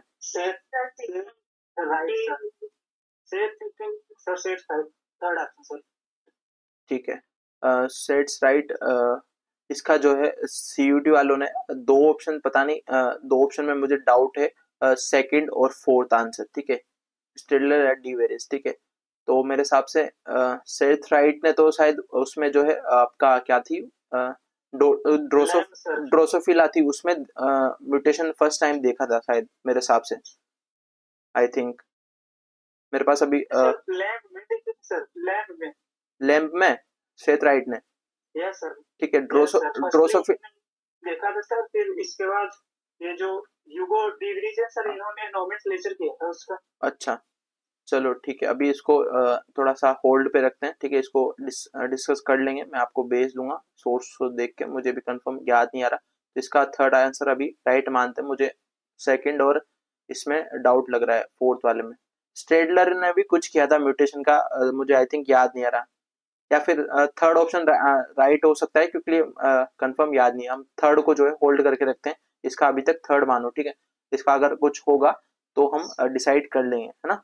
मैं भेज दूंगा आपको सोर्स से। सर स्टैडलर जो थे म्यूटेशन पे सर, वो जो रेडिएशन होता है हाँ हाँ शायद, हाँ वही होगा, फिर मुझे वही याद रहेगा, वो थर्ड ऑप्शन इसका अभी राइट मानते हैं, देन उसके बाद मैं आपको शेयर कर दूंगा, है ना, ठीक है, आप कंफ्यूज मत हो, है ना। उसके बाद हम नेक्स्ट क्वेश्चन चलते हैं, टेंथ वाला। ऐसे क्वेश्चन जब भी आपको दिखेंगे तो आपको बहुत इंटरेस्ट आएगा, और अगर आप एक भी ऑप्शन को एलिमिनेट कर पाते हैं, कुछ क्वेश्चन में आपको ऐसा लगेगा कि आपको सारा देखना पड़ेगा, बट आपको अगर आता है तो आपको एक ऑप्शन करने के बाद ही इसमें टाइम वेस्ट नहीं करना है, मैं आपको पहले ही कह रहा हूँ। अगर आपको एक दो क्वेश्चन सही मिलते हैं तो आप इजीली टिक लगा सकते हो, आपके राइट आंसर हो गए। बट इसमें ऐसा होता है कि आपको कई बार सारा ऑप्शन पढ़ना पड़ेगा अच्छे से, जब जाके आप आंसर दे पाओगे। तो ये रेयर केस में होगा, बट आप इसको जो है, ये बहुत अच्छे क्वेश्चन है, आप इजीली कर सकते हो। आपको लग रहा होगा कि यार मैचअप से सारा याद होना चाहिए, बट ऐसा नहीं है, आपको इजीली समझ में आ जाएगा। टेंथ वाला बात करते हैं हम, इसमें मैचअप्स पूछा है, आपको डिजीज दे रखी है, उसके सिम्टम्स दे रखे हैं, ठीक है, आपको करेक्टली मैच करना है ना। First option downy mildew, then उसके बाद blight, then canker, then anthracnose. इनके सबके ये आपके सिम्टम दे रखे हैं, इनको मैच करना है, ठीक है, बचपन वाली आदत, ठीक है, मैच करना बहुत इजीली होता है। इसका मैं अगर राइट आंसर की बात करूं, तो आप अगर डाउनी मिल्ड्यू देखेंगे, तो डाउनी मिल्ड्यू में क्या होता है, आपको कोटनी ग्रोथ दिखाई देती है। क्या यहाँ ऑप्शन में कहीं कोटनी ग्रोथ वाला ऑप्शन दिख रहा है? ठीक है, डाउनी मिल्ड्यू, लीफ जो है आपकी, लीफ जो है आपकी, ठीक है, लीफ मुझे नहीं बनानी है, ठीक है, लीफ में जो आपका डाउन नीचे जो है लोअर पोर्शन, वहां पे क्या है, कोटनी ग्रोथ आपको दिख जाती है, तो उसका जो है सिम्टम होता है डाउनी मिल्ड्यू का। और पाउडरी मिल्ड्यू भी ऐसा ही होता है, बट आपको ऊपर जो है कोटनी ग्रोथ दिखाई देगी, या पाउडरी जो आपको ग्रोथ जो है आपको दिखाई देगी, तो वो अपर पोर्शन पे होता है, किसमें, पाउडरी मिल्ड्यू पे, ठीक है। पाउडरी मिल्ड्यू आपको जब दिखाई देगी, ठीक है, पाउडरी मिल्ड्यू, तो उसमें तो क्या होगा, अपर साइड पे आपको व्हाइट कलर की जो है फंगस ग्रोथ दिख जाएगी, ठीक है, अपर पोर्शन पे, ठीक है। उसके बाद आपको डाउनी मिल्ड्यू पे क्या होगा, डाउनी मिल्ड्यू आपको लोअर साइड पे कोटनी ग्रोथ नजर आएगी। तो आप ये चीज ध्यान रखना। क्या इसमें हमने फर्स्ट वाला ऑप्शन देखा, तो फर्स्ट वाला ऑप्शन आपको राइट आंसर क्या लग रहा है, ए का थर्ड, ठीक है, ए का थर्ड। क्या ए का थर्ड किसी और ऑप्शन में है? क्या एक का थर्ड और ऑप्शन में नहीं है, ठीक है। तो आप इजीली इसको एलिमिनेट और को एलिमिनेट कर सकते हो। राइट आंसर हमारा क्या हो जाएगा, फोर्थ वाला। कितना इजी क्वेश्चन था, एक में से हमारा इतना बड़ा क्वेश्चन सोल्व हो रहा है। तो ये बहुत इंटरेस्टिंग, और आपको अगर आंसर आता है तो आप इजीली लगा लोगे। अगर आप इसमें कंफ्यूज होगे तो पक्का मैं कह सकता हूँ आप गड़बड़ी कर दोगे, ठीक है। तो बस इसका जो है थोड़ा अटेंटिव होकर आंसर देना, आपको इजीली आ जाएगा, है ना। अगर आपको एक ऑप्शन नहीं आता है तो दूसरा ऑप्शन देख लेना, कोई दिक्कत नहीं है। उसके बाद नाबार्ड का क्वेश्चन है, नाबार्ड के रिलेटेड पूछा है। Which of the following statement are not true regarding NABARD, ठीक है। उसके बाद अगर हम नाबार्ड की बात करें तो ऑप्शन देखते हैं। NABARD provides loan to individual, NABARD encourage research work related to agriculture and rural development, and NABARD supervise cooperative bank and regional RRB, ठीक है। उसके बाद the cooperative department fund was established by NABARD on February 2, ठीक है। क्या इसका ऑप्शन किसी को राइट आंसर पता है? सर सेकंड वाला। इसके जो है ठीक है, इस फर्स्ट सर, ठीक है। इसका हम राइट आंसर की बात करते हैं तो इसका जो है ये प्रोवाइड इंडिविजुअली लोन प्रोवाइड नहीं करता है, ठीक है। ये इसके जो है सारे ऑप्शन है इसका जो है, हाँ सारे ऑप्शन है, सेकंड, थर्ड और फोर्थ जो है इसका राइट आंसर होता है। बट यहाँ पे नोट ट्रू पूछा है तो आपको फर्स्ट वाला ऑप्शन लगाना होगा, क्योंकि ये इंडिविजुअली लोन प्रोवाइड नहीं करता है। और उसके बाद हम बात करते हैं कि आपको एग्रीकल्चर रिलेटेड या रिसर्च वर्क रिलेटेड आपको एक फंड प्रोवाइड करता है या इंकरेज करता है। उसके बाद ये देखता है कि कोऑपरेटिव बैंक्स को और आरआरबी को, ठीक है। उसके बाद बात करें कि ये फंड्स प्रोवाइड करता है कोऑपरेटिव डेवलपमेंट फंड्स, जो कि सीडीपी जो है वहाँ उन्होंने नाबार्ड के द्वारा ही वो एस्टैब्लिश हुआ, ठीक है, 2 फेब को। तो इसके ये 3 ऑप्शन राइट हो जाते हैं। हमको जो है नोट ट्रू पूछा है तो फर्स्ट वाला ऑप्शन इसका इसके अकॉर्डिंग राइट हो जाएगा। देन उसके बाद नेक्स्ट नीचे आएगा, ठीक है। 12th वाला क्वेश्चन थोड़ा फास्ट करते हैं क्योंकि बहुत सारा टाइम हो जाएगा, है ना, 5 बज चुके हैं, ज़्यादा लंबी क्लास हो जाएगी। 12th क्वेश्चन, इन नॉर्मली डिस्ट्रीब्यूशन, आपको स्टेट्स में बता दूं, दो स्टैटिस्टिक्स है उसका भी जो है आपको क्वेश्चंस 2 से 3 क्वेश्चन देखने को मिलेंगे। तो आप इजीली जो है उसको या तो अगर मैं सोर्स बताऊं आपका सुंडा है उससे पढ़ सकते हो, ठीक है। फिर भी आपको और ज़्यादा डिटेल पढ़नी है तो आप उसमें जो है 1-2 क्वेश्चन के लिए ज़्यादा टाइम वेस्ट मत करना, क्योंकि इसके जो है अनएक्सपेक्टेड क्वेश्चन आते हैं। अगर आपने यूजी क्लासेस में अच्छे से पढ़ा है तो आप कर लोगे, ठीक है। बट आपने यूजी क्लासेस में नहीं पढ़ा है तो आपको दिक्कत आने वाली है। तो आप जो जनरल क्वेश्चन है मैं आपको पीडीएफ भी सेंड कर दूंगा अगर आपको चाहिए हो तो, ठीक है। तो आप उनसे देख लेना एक बार, क्योंकि आपके पास इतना डिटेल में पढ़ने का टाइम है ही नहीं। हम 1 से 2 क्वेश्चन के लिए क्यों ही इतना सारा टाइम वेस्ट करेंगे, हमारे पास जो और सब्जेक्ट है उनको ज़्यादा फोकस करेंगे, वो हमारे लिए अच्छा होगा। देन उसके बाद 12th वाले आंसर की अगर हम बात करते हैं, 12th का आंसर होगा हमारा 68%, ठीक है। In normal distributed population under the observing falling within the range standard deviation approximately percent में पूछा है, ठीक है। तो आपका इस तरीके से नॉर्मल डिस्ट्रीब्यूशन का ग्राफ बनता है। अगर आपने यूजी क्लासेस में देखा होगा तो ये आपको पूछा है कि जो मीन का रेंज है ना, वो अप्रोक्सीमेटली कितनी परसेंट होती है। तो इसमें आई थिंक मुझे याद नहीं आ रहा, ये 1.5 या 16% यहाँ तक होती है। फिर देन उसके बाद इस तरीके से डिस्ट्रीब्यूटेड होता है ये नॉर्मल डिस्ट्रीब्यूशन, यहाँ से 50-50% दोनों साइड होता है, ठीक है। इधर का 50 इधर का 50, ठीक है। तो इनको जोड़ने पे 68% आता है ना। तो आपको इस तरीके से पूछा जाता है। तो ये आप देख सकते हैं, अगर आपने यूजी क्लास में पढ़ा होगा तो आपको समझ में आ जाएगा। देन उसके बाद नेक्स्ट क्वेश्चन, इसका राइट आंसर थर्ड होगा, ठीक है, 68। देन उसके बाद 13 क्वेश्चन, 13 क्वेश्चन है आपका, आईडी नंबर ये है ना 536, ठीक है। 13 क्वेश्चन है आपका, डिफ्यूजन ऑफ इनोवेशन, ये आपका एक्सटेंशन का आपका क्वेश्चन है। मैंने आपको अच्छे से एक्सटेंशन पढ़ा रखी है और वहाँ पे भी आपको नोट शेयर कर रखे हैं, तो आपको इजीली समझ में आ रहा होगा। Diffusion of the innovation occurs through the steps process। Diffusion process जो होती है आपकी वो सर्टेन स्टेप्स में होती है, ठीक है। तो उसकी स्टेप्स यहाँ पे पूछी हुई है, ठीक है। आपको सीक्वेंस वाइज एडॉप्शन प्रोसेस पूछी गई है। तो एडॉप्शन और इम्प्लीमेंटेशन आपको शायद 2 प्रोसेस होती है, तो आप उसको करेक्ट आपको बताना है। 13 का जो है, अगर हम राइट फर्स्ट ऑप्शन देखते हैं, decision then implementation, confirmation, then persuasion, उसके बाद नॉलेज। ठीक है, तो ऑप्शन इसका राइट आंसर जो है वो हो जाएगा थर्ड वाला option, D C A B. D क्या बोलता है, पी परसुएशन, उसके बाद आपका सी आता है डी वाला, सॉरी, नॉलेज। आपके पास नॉलेज होनी चाहिए।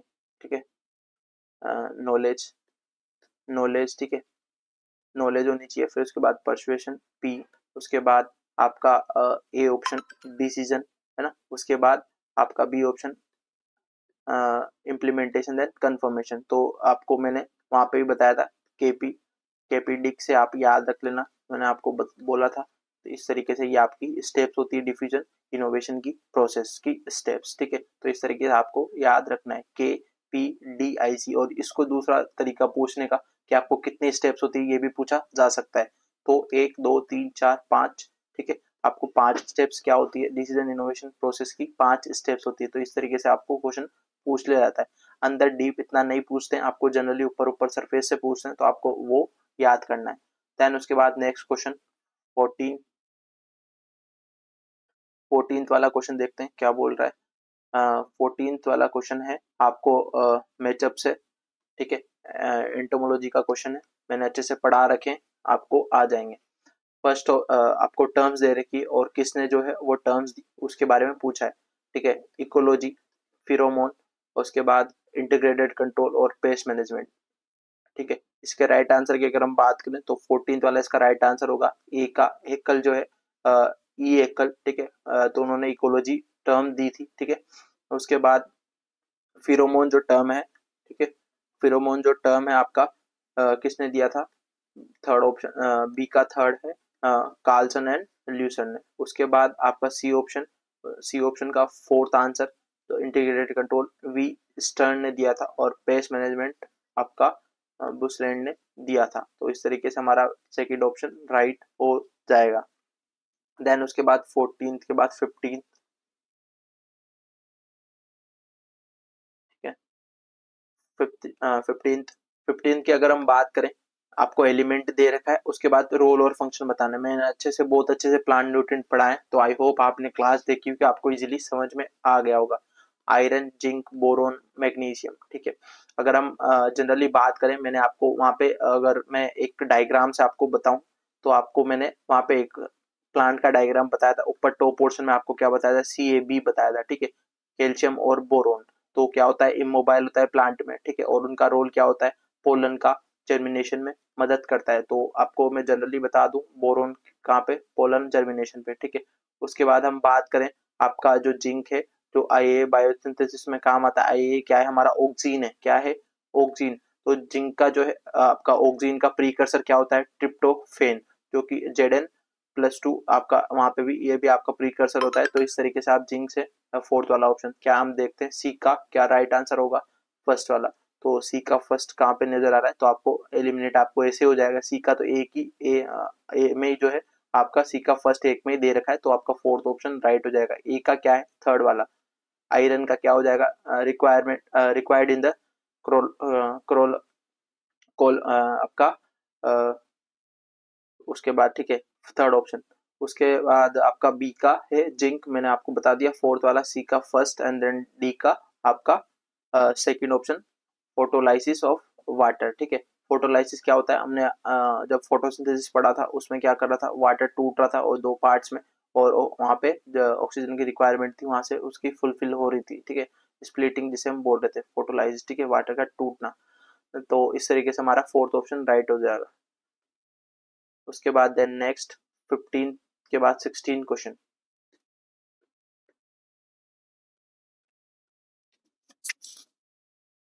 देन हम बात करते हैं हमारा 16 क्वेश्चन। आपको साइंटिस्ट के नाम दे रखे हैं, कंट्रीब्यूशन पूछा है। ठीक है, तो हम इसकी बात करते हैं, एक सेकंड में नीचे ले लेता हूँ। ठीक है, तो हम अगर बात करें 16 क्वेश्चन की, तो आपका, अगर हम ए ऑप्शन की बात करें, मॉर्गन, मॉर्गन को आप सबने पता है क्या किया था मॉर्गन ने, क्या आपको पता है इसका राइट आंसर क्या होगा, मॉर्गन ने क्या किया था इनमें से। किसी को पता है? सर सेक्स लिंक्ड इनहेरिटेंस दिया था। बहुत बढ़िया। तो ए का थर्ड ऑप्शन। देन उसके बाद कोनबर्ग ने? सर रिकॉम्बिनेंट डीएनए टेक्नोलॉजी की। ठीक है, डीएनए पॉलीमरेज दिया था कोनबर्ग ने, है ना। उसके बाद नाथन और स्मिथ ने दिया था आपका रिस्ट्रिक्शन एंडोन्यूक्लियस एंजाइम, जो आरईएन आप जो बोलते हो, डीएनए को काटने का काम करता है, ठीक है। उसके बाद पोलबर्ग ने रिकॉम्बिनेंट डीएनए दिया था, जो मैंने अच्छा सा जो है बायोटेक्नोलॉजी में आपको पढ़ा रखा है, अगर आपने बायोटेक्नोलॉजी वाली क्लास देखी होगी तो। उसके बाद धीरे धीरे जो है प्लांट फिजियोलॉजी में क्लासेस डाल रहा हूँ, अभी नई डली होगी यूट्यूब पे, अगर आप जो बच्चे ज्वाइन नहीं कर रखे वहां पे देख सकते हैं, ठीक है। उसके बाद हम बात करते हैं नेक्स्ट क्वेश्चन की। आपका जो इसका राइट आंसर है वो टिक कर देता हूँ, फोर्थ ऑप्शन इसका राइट आंसर हो जाएगा। देन उसके बाद हम बात करते हैं नेक्स्ट क्वेश्चन, 18th क्वेश्चन, who did work on the recurrence of the we trust in India. India में जो है वी ट्रस्ट पे किसने जो है काम किया था सबसे ज्यादा, या फिर उसके जो है इंसिडेंट्स को किसने ज्यादा देखा था, तो फर्स्ट टाइम। तो आपका जो है 18th का आंसर राइट हो जाएगा, केसी मेहता, ठीक है। आई थिंक ये आंसर राइट होगा, सेकंड ऑप्शन, ठीक है। हाँ, उसके बाद सेकंड ऑप्शन इसका राइट आंसर हो जाएगा। 17th वाला क्वेश्चन नहीं किया क्या हमने? हाँ, 17th वाला भी रह गया, ठीक है। 18th वाला जो है आपका सेकंड ऑप्शन राइट हो जाएगा, केसी मेहता ने सबसे ज्यादा जो है वीट की रस्ट पे काम किया है इंडिया में, ठीक है। उसके बाद हम बात करते हैं, हमारा 17th वाला क्वेश्चन छूट गया था। 17th वाला क्वेश्चन, certain bacteria living in the soil convert nitrate into nitrite and then is the free nitrogen, such bacteria termed as, ऐसे बैक्टीरिया को क्या बोलते हैं जो कन्वर्ट करते हैं, converts the nitrate into the nitrite, ठीक है। वापस इमोबिलाइजेशन हो रहा है, ठीक है। तो इसमें जो है कौन से बैक्टीरिया काम आएंगे, मैंने अच्छे से जो है आपको जब नाइट्रिफिकेशन प्रोसेस पढ़ाई थी, ठीक है, मिनरलाइजेशन पढ़ाया था, वहां पे आपको डिस्कस किया था। तो क्या इसका राइट आंसर किसी को पता है?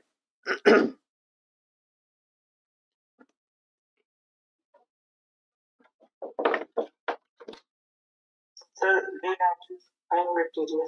ओके,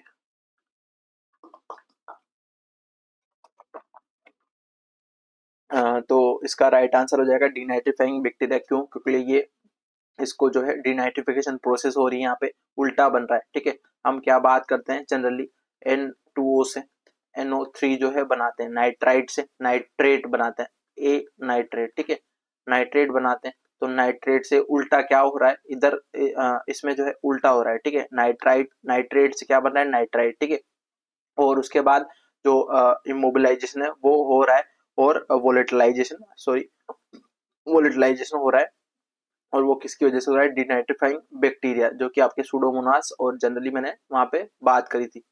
उसके बाद अगर हम बात करें नाइट्रोजन फिक्सेशन बैक्टीरिया की, तो आपको मैंने वहां पे भी पढ़ाया था नाइट्रोबैक्टर और नाइट्रोसोमोनास, ठीक है।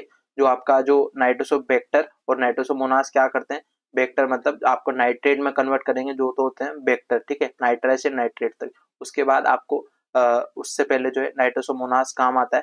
देन उसके बाद आपको दो ऑप्शन, अगर आपको पूछे कोई, नाइट्रीफाइंग बैक्टीरिया नाइट्रोसोमोनास और नाइट्रोसोबैक्टर, डिनाइट्रीफाइंग बैक्टीरिया सुडोमोनास और बेसिलस। देन उसके बाद ये दोनों ऑप्शन राइट नहीं है। देन उसके बाद इसका राइट आंसर अगर हम इसमें बात करें तो आपका ये सेकंड वाला ऑप्शन राइट हो जाता है, ठीक है, denitrifying bacteria. Then next question, 19th question. 19th question में स्टेट्स का है ना, डिग्री ऑफ फ्रीडम आपको बताना है, आपको कंटिजेंसी टेबल दे रखी है, और आपको फॉर्मूले में पुट करके उसका क्या मतलब कंटिजेंसी टेबल की अलग अलग होती है आपको, जब काई स्क्वायर टेस्ट की अगर हम बात करते हैं उसमें, ठीक है। तो इसका राइट आंसर मैं डायरेक्ट बता देता हूँ, है ना। तो इसका राइट आंसर होगा आपका फोर्थ ऑप्शन, ठीक है, M-1 N-1। तो इस तरीके से कंटिजेंसी टेबल होती है। अगर आपको 2:1 यानी 2 वाली कंटिजेंसी टेबल की बात करते हैं, 4:1 वाली अलग होता है, ठीक है। तो इस तरीके से आपका इसका फोर्थ ऑप्शन राइट होगा। देन उसके बाद हम बात करते हैं, आपके नोट करते जाना, दो क्वेश्चन आपने स्टेट्स के देख लिए, है ना, 2 या 3, है ना। तो जनरली मैंने आपको बता दिया कि 2 से 3 क्वेश्चन जनरली पूछा जाता है। आपका 20 question, normal seedling upon putting in a dark, ठीक है, for a few days gate convert into white like Albion, which of the following term will be use for the describe them. तो ये थोड़ा deep question है ना, तो एक दो क्वेश्चन आपको स्पेशली मिलेंगे, तो आपको इनसे घबराना नहीं है, ठीक है। तो आपको ये जनरली अगर आपने, ठीक है, हाँ, वही हम क्या करते हैं कि आपका जब डार्क में शायद मेरे को याद आ रहा है कि आपको डार्क में अगर आप सीडलिंग को रख देते हैं तो वहाँ पे जो लाइट के कारण जब उसको लाइट नहीं मिलेगी तो वहाँ पे क्या होता है, इट्यूलेशन आपको नजर आता है। तो इट्यूलेटेड आपको उसको बोल देंगे, या टर्म को जो उस प्लांट में शो होगा या फिर उस प्लांट में जो मैकेनिज्म होगा तो उसको जो है आपको लाइट के एब्सेंस में तो उसको इट्यूलेशन हम बोल देते हैं, ठीक है। तो ये थर्ड ऑप्शन इसका राइट होगा। थोड़ा टेक्निकली ये टर्म दे रखी है तो आपने कभी नहीं पढ़ा होगा, पर आपने इट्यूलेशन जरूर पढ़ा है, तो उससे आप अंदाजा लगा लेना 20 का क्या राइट आंसर हो जाएगा हमारा। इट्यूलेटेड आंसर हो जाएगा, ठीक है। तो 20 वाला हमारा क्वेश्चन हो गया। देन उसके बाद आपको डाई अमोनियम फोस्फेट, तो जिसे आप जनरली डीएपी बोलते हैं, कितना सिंपल सा क्वेश्चन पूछा है, इतना क्वेश्चन तो ये 12th वालों के भी नहीं आता, इतना सिंपल तो आजकल। क्या इसका राइट आंसर होगा, बता दो फटाफट। डी में आपको न्यूट्रिएंट्स की मात्रा पूछी। ओके, नाइट्रोजन डीएपी में 18% होता है और फोस्फोरस 46 होता है, ठीक है। फोस्फोरस 46 और नाइट्रोजन ये। अगर हम यूरिया की बात करें तो यूरिया में नाइट्रोजन कितना परसेंट होता है? 46%, ठीक है। और अगर अमोनियम सल्फेट की मैं बात करूं, नाइट्रोजन और सल्फर बताना है। नाइट्रोजन कितना होता है अमोनियम सल्फेट में, और नाइट्रोजन और सल्फर बताना है, ठीक है। नाइट्रोजन होता है 20% और सल्फर होता है 24, याद रखना, क्वेश्चन पूछा जा सकता है। क्योंकि बीएचयू के जो है पेपर बनाते हैं तो हमारे भी ये लगभग ऑब्जेक्टिव में क्वेश्चन आया हुआ है, अभी रिसेंटली पेपर हुआ था, तो मे भी आपके वहां पे मिल जाए, ठीक है।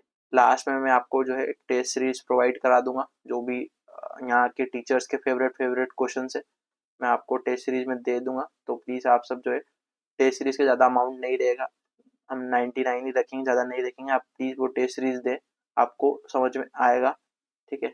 अगर आप उसका इम्पोर्टेंस मानते हैं तो ठीक है, मैंने आपको हिंट दे दिया मैं क्या कहना चाहता हूँ, ठीक है।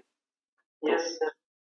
बेच वालों के लिए तो फ्री होगा, जिन्होंने बेच ज्वाइन कर रखा है उनको कोई फी पे नहीं करना है ना, उनको तो मैं प्रोवाइड करा ही दूंगा 20 वाला, ठीक है सर। टेस्ट सीरीज, हाँ वो तो जिन्होंने बेच नहीं किया उनके लिए 99 रहेगा, और जिन्होंने बेच लिया उनके लिए फ्री रहेगा। लगभग उसके पे कब से फेब में ही रखेंगे, ऑलमोस्ट फेब में ही रहेगा, क्योंकि मेरा फेब में, अगर फेब या फिर मार्च के जो है फर्स्ट वीक में हो जाएगा, पेपर होने से पहले लगभग तभी देंगे, क्योंकि जब तक आप पूरा एक बार रिवाइज कर लो उसके बाद ही हम उसको प्रोवाइड कराएंगे, क्योंकि अगर आपने मैटर नहीं पढ़ा है फिर आपको कंफ्यूजन क्रिएट होना स्टार्ट हो जाएगा, फिर आप स्ट्रेस में आओगे, ठीक है। उसके बाद इसमें हॉर्टिकल्चर का क्वेश्चन है, जेली बनाने की प्रोसेस आपको पूछी है, ठीक है। स्टेप बाय स्टेप जो है जेली बनाने की प्रोसेस पूछी है, हिंदी में दे रखा है तो मैं नहीं समझा रहा हूँ, ठीक है। तो आपको ये नॉर्मल सा क्वेश्चन है, आ जाएगा। इसका राइट आंसर अगर हम बात करें 22 का फोर्थ आंसर राइट होगा, ठीक है। फोर्थ वाला CBDA, ठीक है। इसको आप राइट आंसर टिक कर सकते हैं अगर आपके पास पेपर है। तो उसके बाद हम बात करते हैं हॉर्टिकल्चर के, मैंने सबको नोट शेयर कर रखे हैं और वो काफ़ी ज़्यादा सफिशियंट है आपके एग्जाम के लिए।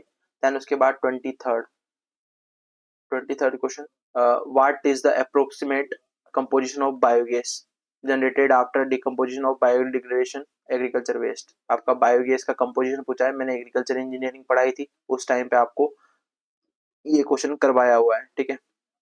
तो इसका मैं राइट आंसर डायरेक्ट बात करता हूँ, टाइम कम है, तो इसका राइट आंसर हो जाएगा आपका सेकेंड ऑप्शन, ठीक है। 23rd का शायद मेरे हिसाब से ये होगा, दोनों में डाउट, CO3 आई थिंक अभी जो है, अब इसको मानते हैं हम हमारा सेकंड ऑप्शन राइट मानते हैं। देन उसके बाद इसमें थोड़ा डाउट है मुझे फर्स्ट और सेकंड से लेकर, पर इसका अभी आप याद रखो, इसमें मैंने क्या लगा रखा है, एक सेकेंड, फर्स्ट ऑप्शन लगा रखा है, मुझे भी आई थिंक फर्स्ट लग रहा है, फिर भी आप हम देख लेंगे एक बार, है ना। तो फर्स्ट और सेकंड में से डाउट है, बट आप जो है मीथेन क्योंकि ज़्यादा होती है और CO2 कम होती है ना, इस तरीके से मैंने याद कर रखा है, तो आई थिंक फर्स्ट ऑप्शन इसका राइट होगा ना। इसको मैं आपको शेयर कर दूंगा ग्रुप्स में। देन उसके बाद नोट कर लेता हूँ, नहीं तो मैं भूल जाऊंगा। 23rd वाला क्वेश्चन है ना, एक सेकेंड, डायरी कहाँ गई? 23rd। देन उसके बाद नेक्स्ट क्वेश्चन जल्दी जल्दी करते हैं क्योंकि एक्सप्लेन जो है करने का टाइम है नहीं, आपको मैंने सब कुछ पढ़ा रखा है। 24th question, dropping of seed in a furrow lines in a continuous flow over या कवरिंग देम द सोइल्स। वही कि हम जो है अगर सीड एक लाइन सोइंग में करते हैं एक फरो में, है ना, लाइन वाइज कंटिन्यूअस फ्लो में, और उसको सोइल से ढक देते हैं तो उसको क्या बोलते हैं? तो आपको सबको पता है ड्रिलिंग उसे बोलते हैं। हिल ड्रॉपिंग क्या होता है? हम एक पर्टिकुलर जगह पे जो है सीड को ड्रॉप करते हैं, उसको हिल ड्रॉपिंग बोलते हैं। उसके बाद चेक रो प्लांटिंग, तो आपका जो आपके जो छुट्टी हुई रोज है उसमें प्लांटिंग करते हैं तो उसको चेक रो प्लांटिंग बोलते हैं। ड्रिलिंग, सीड ड्रिल आपकी मशीन आती है, आपने जनरली हम लाइन सोइंग के लिए काम लेते हैं, ठीक है, सीड ड्रिल, है ना। तो आपकी जनरली जो आप खेतों में मशीन देखते हो सीड ड्रिल बोलते हैं। तो वो एक लाइन में सोइंग करती है और ऊपर से मिट्टी चढ़ाती जाती है, ठीक है, पीछे प्लैंक लगा होता है तो उससे जो है मिट्टी चढ़ती जाती है। तो और ब्रॉडकास्टिंग, छिड़कना, तो जनरली आपका थर्ड ऑप्शन राइट हो जाएगा। देन उसके बाद 25, तो इंडियन फार्मिंग मैगजीन है वो कहाँ से प्रोड्यूस होती है आपकी? जो आपका ICR न्यू दिल्ली है वहां से इंडियन फार्मिंग जो मैगजीन है वो प्रोड्यूस होती है। देन उसके बाद नेक्स्ट क्वेश्चन आपका क्या बोल रहा है कि विच of the following exchangeable sodium percent ESP, ठीक है। आपको सोयल साइंस में अभी स्टार्ट करूंगा, केमिकल्स जब पढ़ा दूंगा। ESP की जो परसेंट है अल्कलाइन सोइल में वो कितनी होती है? तो जनरली हम ESP के अल्कलाइन सोइल में बात करें तो 15% से मोर देन होती है। देन उसके बाद फर्स्ट ऑप्शन इसका राइट आंसर हो जाएगा। देन उसके बाद हम बात करते हैं which of the following is Hammerling experiment Acetabularia are correct. इसमें से पूछा है कि जो हेमरलिंग का एक्सपेरिमेंट है एसिटाबुलेरिया पे, उसके रिलेटेड कौन से ऑप्शन राइट आंसर होंगे? तो अगर हम 27 की बात करें तो फोर्थ आंसर राइट होगा ओनली आपका सी, ठीक है। तो it's demonstrate the role of nucleus in the hereditary, तो इसका ये आंसर जो है राइट हो जाएगा। तो थोड़ा डीप क्वेश्चन है, ये आपको जनरली नहीं पूछा जाता, ये कहीं से भी जो उठा के दे देते हैं क्योंकि प्रोफेसर्स के पास भी टाइम नहीं होता है ना। तो वो किसी सोर्स से या फिर कोई भी बुक उठाते हैं तो जनरली उससे क्वेश्चन दे देते हैं, तो आप इतना घबराएं नहीं, सबके लिए टफ होगा, है ना। उसके बाद 28 क्वेश्चन, बस आप इतना सा ध्यान रखना कि आपको जो इजी क्वेश्चन है अगर उनको आप नेगेटिव करके आते हो तो आप सिलेक्शन से, मैं पहले कह रहा हूँ, आप बाहर हो जाओगे क्योंकि हमारे इजी क्वेश्चन से अगर गलत होंगे तो हम टफ तो कहीं से ही कर पाएंगे। तो प्लीज आप जो है इजी क्वेश्चन को ऑप्शन बढ़ने में या फिर आप जो है दोबारा चेक करेंगे तो उनमें थोड़ा देख लेना, वरना आप सिलेक्शन से ऐसे ही दूर हो जाओगे क्योंकि टफ क्वेश्चन तो हम कर ही नहीं पाएंगे। फिर हम अगर मान लो इजी क्वेश्चन को भी अगर हम नेगेटिव करके आएंगे तो हमारे लिए बहुत खराब होगा और सिलेक्शन से हम दूर हो जाएंगे। 28 की अगर हम बात करें क्या hybrid variety of rice crop पूछी है तो आप सबको बताएं क्या है आपकी PRH10, ठीक है, थर्ड ऑप्शन इसका राइट आंसर हो जाएगा। उसके बाद हम नेक्स्ट बात करते हैं 29 का, national bureau of agriculture insect resources. तो आपका NBAIR कहाँ पे है? आपका बेंगलुरु कर्नाटका में आपका NBAIR है। देन उसके बाद थर्ड ऑप्शन इसका राइट आंसर हो जाएगा। देन उसके बाद बात करते हैं 30 क्वेश्चन क्या बोलता है, ये भी मैंने आपको शायद पढ़ा रखा है उसमें एंटोमोलॉजी में, या फिर अभी हम ब्रीडिंग में भी पढ़ लेंगे, ठीक है। What is the term of negative effect that host plant have face on growth of the insect pest on feeding. मतलब मान लो कोई पेस्ट आता है या कोई भी इंसेक्ट आता है प्लांट में, प्लांट की सरफेस पे, तो उसमें जो है नेगेटिव जो इफेक्ट शो करेगा प्लांट, होस्ट प्लांट जो हमारा, उसको क्या बोलेंगे? तो इसका एंटीबायोसिस आंसर होगा। क्या आंसर राइट होगा? एंटीबायोसिस, ठीक है। उसके बाद ये एंटीजिनोसिस, ये सारे जो है रेजिस्टेंस मैकेनिज्म है प्लांट में, है ना, इंसेक्ट रेजिस्टेंस मैकेनिज्म, वो आपको ध्यान रखना है। सेकंड ऑप्शन उसका राइट होगा। देन उसके बाद 31 की बात करते हैं, आपको मिलेट्स दे रखा है, उसका बॉटनिकल नेम पूछ रखा है तो आप इजीली ये कर लोगे, ठीक है। बॉटनिक में क्रॉप्स जो है आपकी कल से जो है क्रॉप्स की क्लासेस स्टार्ट हो जाएगा। अगर किसी भी क्रॉप्स की क्लासेस लेनी है तो वो प्लीज़ टाइम से रहें और क्लासेस अटेंड कर सकता है।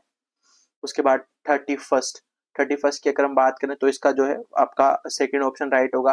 कि अगर हम बार्नयार्ड मिलेट की बात करें तो बार्नयार्ड मिलेट का जो है आपका क्या होता है, एकाइनोक्लोआ फ्रूमेंटेसिया जो इसका बॉटनिकल नेम होता है। उसके बाद हम बात करें आपका बी ऑप्शन की तो इसका कार्डो मिलेट का पेस्प्लम और सोर्बिकुलेटम होता है। उसके बाद ऐसे ही जो है ये सारा आपका सेकेंड ऑप्शन राइट हो जाएगा। देन उसके बाद हम बात करते हैं नेक्स्ट।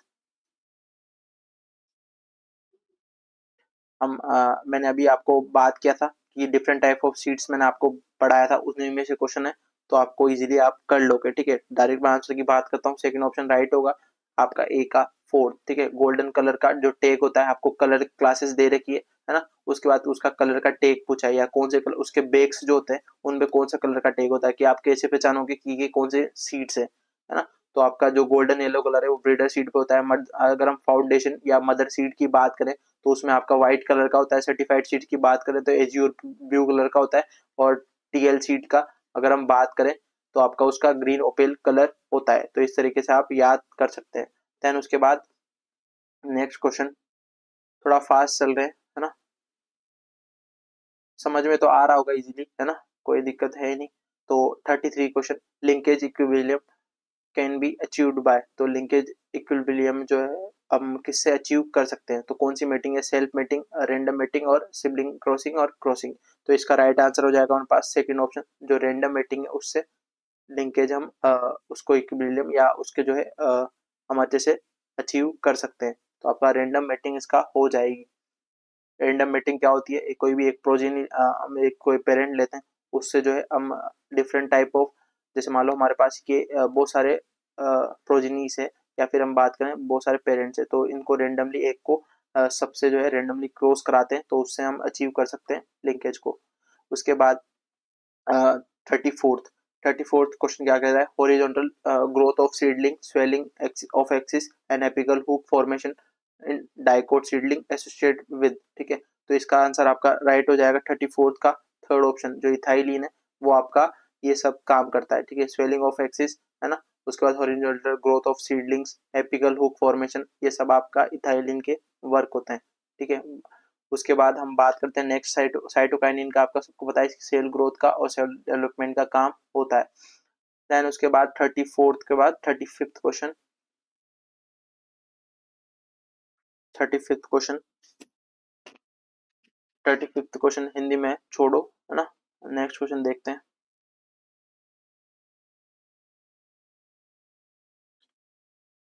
35th क्वेश्चन के बाद 36, ठीक है। अगर हम 36 क्वेश्चन की बात करें कि इंस्टीट्यूट दे रखा है आपको और उसके ईयर एस्टैब्लिशमेंट मेथड पूछ रखे हैं। ईयर के जनरली आपको बहुत कम क्वेश्चन देखने को मिलेंगे। अगर आपको मेरी तरह ये न्यूमेरिकल वैल्यू या नंबर जो वैल्यूज है उनको याद करने में दिक्कत होती है तो आप प्लीज ये इसमें ज्यादा फोकस ना करें, ज्यादा क्वेश्चंस नहीं पूछे जाएंगे। तो आपको जो मेन मेन है वो आप पढ़ लेना है ना, ज्यादा कोई लोड नहीं लेना, क्योंकि ये चीजें जो आपको और आप अगर उसकी जगह मेहनत लगाओगे और जगह तो आपको वो सही होगा। मेरे को ये बिल्कुल भी याद नहीं रहते, ठीक है, मैं पहले ही बता दे रहा हूँ। और आपको अगर ये दिक्कत आती है तो इसके पीछे हाथ धो के ना पड़े, आप पहले जो है आपको जो आने लायक क्वेश्चन है वो उन पे ज्यादा फोकस करें। तो इसका राइट आंसर हो जाएगा हमारे पास सेकंड ऑप्शन। ठीक है, ए का इंस्टीट्यूट ऑफ रूरल मैनेजमेंट है वो आपका फर्स्ट 19 जो है 79 में स्टैब्लिश हुआ। तो इस तरीके से आपका ये सेकंड ऑप्शन राइट होगा। देन उसके बाद next question, consider the following of statement regarding economic importance of fungus and choose the correct statement। इन चारों ऑप्शन में से आपको फंगस से रिलेटेड या इकोनॉमिक इंपोर्टेंस के कंसेप्ट में फंगस के रिलेटेड बताना है। तो इसका अगर हम राइट आंसर की बात करें तो थर्ड ऑप्शन इसका राइट हो जाएगा, ए बी सी डी। तो इस तरीके इस चारों ऑप्शन जो है इसके राइट है फंगस से रिलेटेड। एफ्लाटॉक्सिन आपको पता है कि एस्परजिलन जो फंगस है वो प्रोड्यूस करती है। उसके बाद एग्रिकस कंपेस्ट्री जो है आपकी एडिबल फंगस है, ठीक है। उसके बाद आपका ये क्लेसियस फ्यूजिफॉर्मिस जो है आपका अर्गट डिजीज करता है ना। और उसके बाद सेकेरोमाइसिस जो है आपका एंजाइम इन्वर्टेज, जो सुक्रोज का आप जब फर्मेंटेटेड या प्रोडक्ट की बात करते हैं है ना, कोई भी प्रोडक्ट को बनाते हैं, मैंने आपको जब फिजियोलॉजी में पढ़ा रहा था, ठीक है, ईटीएस साइकिल, तो वहां पे भी हमने बात कर रहे थे। या फिर हम बात करें आपका फर्मेंटेशन के टाइम पे, रेस्पिरेशन एरोबिक एनारोबिक पे, वहाँ पे भी आपको सेकेरोमाइसिस जो सेरेविकस जो फंगस है उसकी मैंने बात करी थी। देन उसके बाद नेक्स्ट, अगर आप क्वेश्चंस को रिलेट करके आपको जो नोट्स है उनको रिलेट करके पढ़ेंगे तो आपको इजीली जो है ये ऑप्शंस हार्ड नहीं लगेंगे और आंसर आप इजीली टिक कर दोगे। ठीक है, next question 38, which of the following conditions characterise distinguish unemployment. ठीक है, तो आपको ये मार्जिनल प्रोडक्टिविटी दे रखी है, ये इकोनॉमिक्स का क्वेश्चन है, मैंने आपको नोट शेयर कर रखे हैं, उसमें मिला के देख सकते हैं। अगर आप मार्जिनल प्रोडक्टिव वाला जो 5 मैंने कैटेगरीज बता रखी है कि एक 1 से कम, 0, 1 है ना, ले मोर देन 1 है ना, तो इस तरीके से मैंने वहाँ पे कैटेगरीज बता रखी। तो अगर हम इसके राइट आंसर की बात करें तो सेकंड ऑप्शन इसका राइट होगा। जब अनएम्प्लॉयमेंट कब होगा, जब आपकी मार्जिनल जो प्रोडक्टिविटी है वो लेबर की कब होगी, 0। ठीक है, इस पॉइंट पे तो एमपी 0 हो जाएगी, तो आपका अनएम्प्लॉयमेंट आपको वहाँ पे, ये अलग अलग आपको ऑप्शंस के हिसाब से आ सकते हैं। यहाँ अनएम्प्लॉयमेंट दिया है, एग्रीकल्चर का कोई भी प्रोड्यूस देता था तो उससे भी आपको क्वेश्चन चेंज हो सकता है। देन उसके बाद 39 वाला बहुत सिंपल क्वेश्चन, थर्मल एफिशिएंसी पूछी है डीजल इंजन की, जो कि मैंने अच्छे से आपको नोट्स में मेंशन कर रखा है। तो इसकी राइट आंसर की बात करें तो 32 से 38 इसका राइट आंसर हो जाता है। पेट्रोल का आप देख लेना, है ना। तो उसके बाद हम बात करते हैं नेक्स्ट क्वेश्चन की, 40 question. Then 40 question, consider the following statement regarding the chrysanthemum. Chrysanthemum flower है, फ्लावर के रिलेटेड आपको बताना है कौन से ऑप्शंस राइट होंगे। तो अगर हम 40 के राइट आंसर की बात करें तो फोर्थ वाला राइट आंसर हो जाएगा, बी सी डी। ए वाला कोम से ये प्रोड्यूस नहीं होता, तो ये तो वैसे ही करेक्ट अनकरेक्ट हो गया। ठीक है, तो आपका जो है Y2K is a variety of chrysanthemum obviously. उसके बाद डी सकरिंग इसमें करते हैं, क्योंकि हम इसको जो है अच्छे से अच्छे क्वालिटी के सकर्स हमें प्रोड्यूस करने, तो डी सकरिंग हम इसमें करेंगे, और प्रोड्यूस अच्छा सा लेना है तो हम इसको परफॉर्म करते हैं। Chrysanthemum is short day plant obviously. ठीक है, उसके बाद इस तरीके से हमारे ये 3 ऑप्शन राइट हो जाते हैं, तो फोर्थ ऑप्शन हमारा राइट आंसर होगा। देन उसके बाद नेक्स्ट 41, 41 की अगर हम बात करें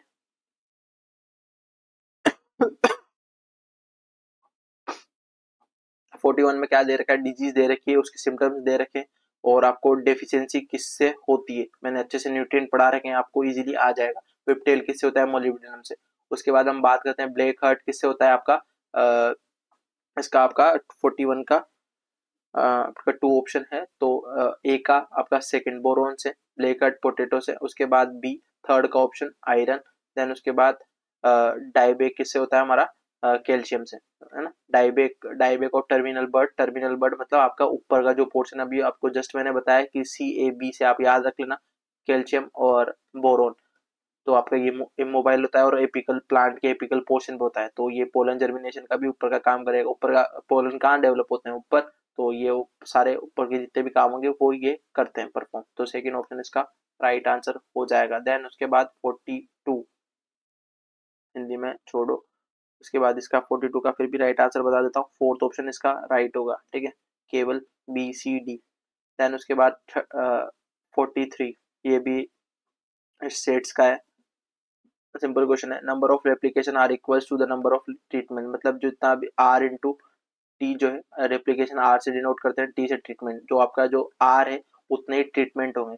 तो आपको ये किस में देखने को मिलेगा, तो लेटिन स्क्वायर डिजाइन है LSD, उसमें आपको ये स्पेसिफिकेशन देखने को मिलेगा। फर्स्ट ऑप्शन इसका राइट आंसर हो जाएगा। देन उसके बाद next 44, hand picking and killing, मैंने अच्छे से एंटो में पढ़ा रखा है। Hand picking and killing of insect in a field, इसको कौन सा मेथड बोलते हैं, हम हाथ से पकड़ के इंसेक्ट को किल कर देंगे, ये कौन सा मेथड है, तो आपको ऑब्वियसली नाम से ही पता चल रहा होगा। 44 का फर्स्ट ऑप्शन राइट हो जाएगा, मैकेनिकल मेथड है, कि हाथ से अगर कोई भी मेन पावर इंक्लूड होती है कोई भी मेथड में तो उसको हम मैकेनिकल बोल देते हैं। देन उसके बाद 45 वाला question, colour of beetroot is attributed to which of the following compound, जो बीटरूट का कलर है वो कौन से कंपाउंड के वजह से होता है। अगर हम 45 के आंसर की बात करें तो बीटा साइनिन और बीटा एक्जेंथीन, जो उससे आपको ये बीटरूट का कलर होता है। देन उसके बाद 46,